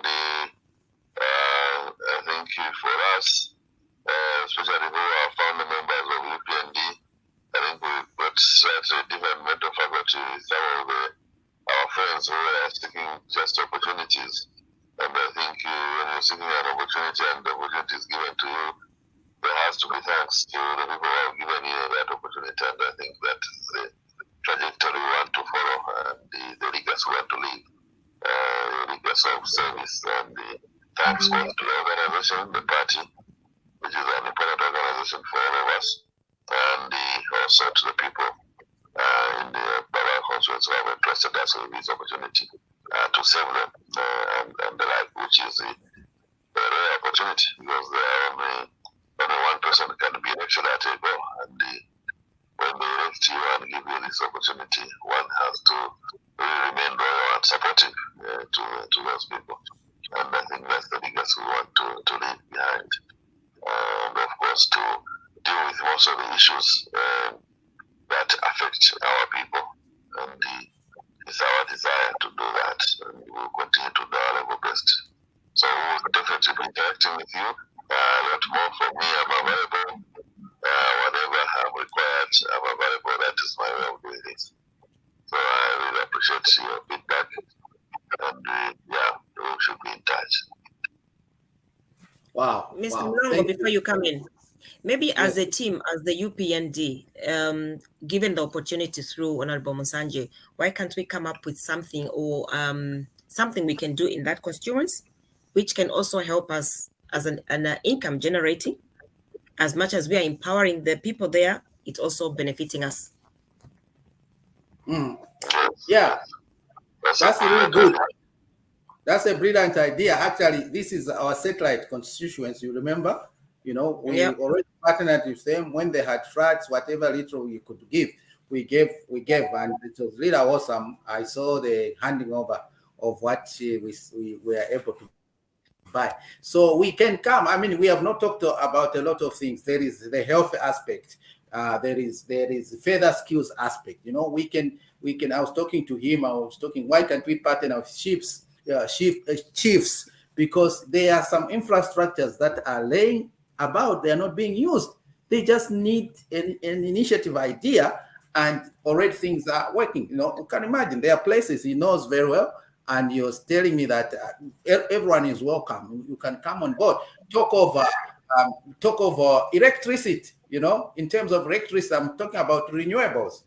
we can easily take renewable energies to the villages, like for cooking, so that we do away with Chitemene system, so that we protect our environment. There is just a lot. We just have to put our heads together, and the money is there. What is important is to work as a team, so that there is transparent, there is integrity, there is responsibility, so that no one will eat the money like that man who went to a witch doctor and he said, "I'll grow your money." 130,000 in Eastern Province, and the man disappeared with the money. We don't want all those things, but if we work as a team, definitely we are going to achieve more, and that is how the Europeans work. That is what has made them to be where they are today. We can learn a lot there. So thank you so much, Honorable. So please, your last word. Where do you see MBABALA constituency in 10 years as you close? Maybe you can just sum it up with all that you have achieved so far. Yeah, thank you so much. It's been a pleasure, and I really thank you, Mr. Mulonga, for this opportunity to organize and link me up to many more people in Europe and in the organization in Upnd Europe. This is really excellent. That's the way it should be, updating each other and giving each other advice. MBABALA constituency in 10 years' time, we see ourselves first of all to be a district, MBABALA district, away from Choma town. Not that we don't want to be in Choma, but we want to grow, and when we want to bring services as close as possible to the people, because for example, right now the transport costs for our people to get to Choma for various things, and also the more districts we have, the more resource allocation comes in. So when we have MBABALA district, it means we'll be getting an equal share of the resource allocation. So we'll be doubling it. Also, we also, of course, MBABALA as a constituency is vast, so we're also calling for the limitation that in future, maybe it can be split into two, which means we'll be getting, if we're getting 57 million, it's 57 million there, we get to over 100 million for the two, so that is in terms of development work, we are seeing ourselves having opened up a clear road network for the entire constituency and having fixed all the bridges that are currently collapsed. Talk about, for example, Pemba Road. We've got 8 bridges which have all collapsed in the last 10 years. And we earmark that maybe next year we can fix 3 of them and the like. So and then the next year again fix another 3. So we see ourselves fixing all these bridges in the next 10 years, because this funding, which is consistent for 10 years, we can fix our bridges, we can do our road network, and we'll have some tarred roads. We're looking at some tarred roads, the Pemba to Musaraba Road, we see it being tarred, so that it's easier for people to branch off at Pemba and enter the constituency, because just if you branch off at Pemba, to enter the constituency is just about 30 kilometers. You enter the Mangoza Sukuma area. And then we also see ourselves connecting to Moza Central. When you are at Chazangwe, when you cross the Mutama River at Chazangwe, 40 kilometers later you are in Moza town. So we see ourselves putting a bridge there and connecting it to Moza town. So this kind of connectivity is what we are looking for, connecting it to Kalomo to the west, the other side.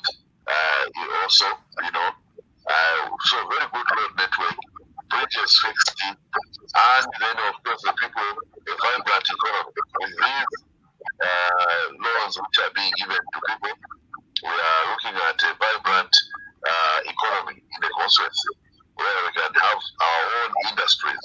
We've got some minerals, we've got some stones, and a number of these agricultural people. So we see ourselves growing our businesses so that we can be able to support our economy as a constituency. So we see ourselves into becoming a very vibrant, self-sustaining district in the next 10 years. Wow, thank you so much. That is great, Lily. let's move away from more of consuming, but reinvestment. Whatever comes in, I am looking forward to seeing MBABALA be a lending out constituency. It can lend out money to other constituents because everyone, if is involved, there will be a lot of activities. Food can be grown, fish farming, and a lot of other things that can be bringing in income. There is just a lot that we can do. Thinking about education, we can still build colleges in MBABALA, make sure that we bring others. If they are not doing it, why not taking a chance and add to the CDF other than getting something from the government, but also adding value. So thank you so much, Honorable, for taking time. It is really awesome. You are down to earth to be with us here, and we know what you're doing is wonderful and it's very good. So please keep it up. May God bless you. May God bless your family. We are looking forward to engage you at a different level next time, as we maybe explain something else to us, because we heard about your vast experience that we have had the last 30 years. So thank you so much and good night. We shall see you again next time. Bye-bye.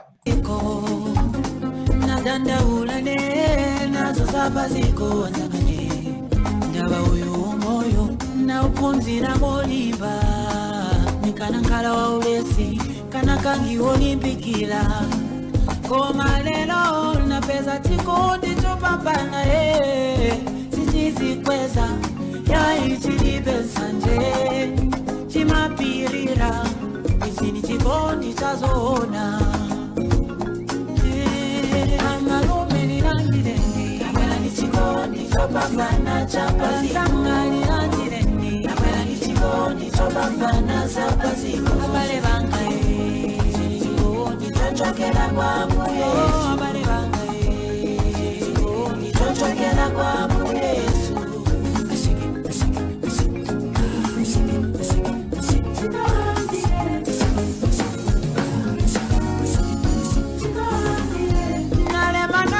zotukanitwa abale bangae nalemanazo zonyozetwa kwa longozi banga kodi simumaona chisanzo chinasiya mu Yesu sitinga ese ponda mapati mwawo anadya nawo chimwa kupulumutsa mbava kuchilitsa aliyense kopanda kusankha uyo ndiye mtima ni mafuno nkana nao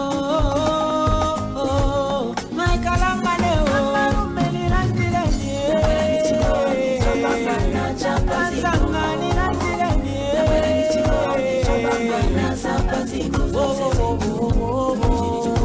chochokera kwa Yesu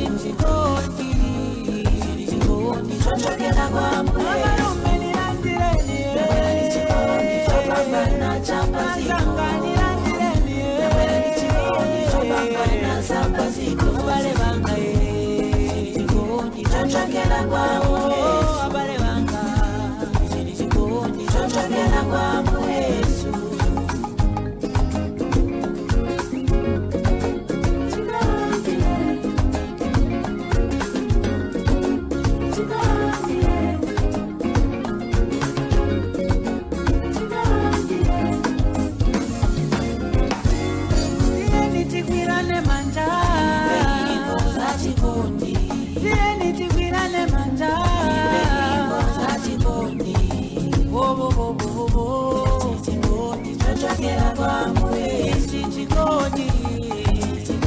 chochokera kwa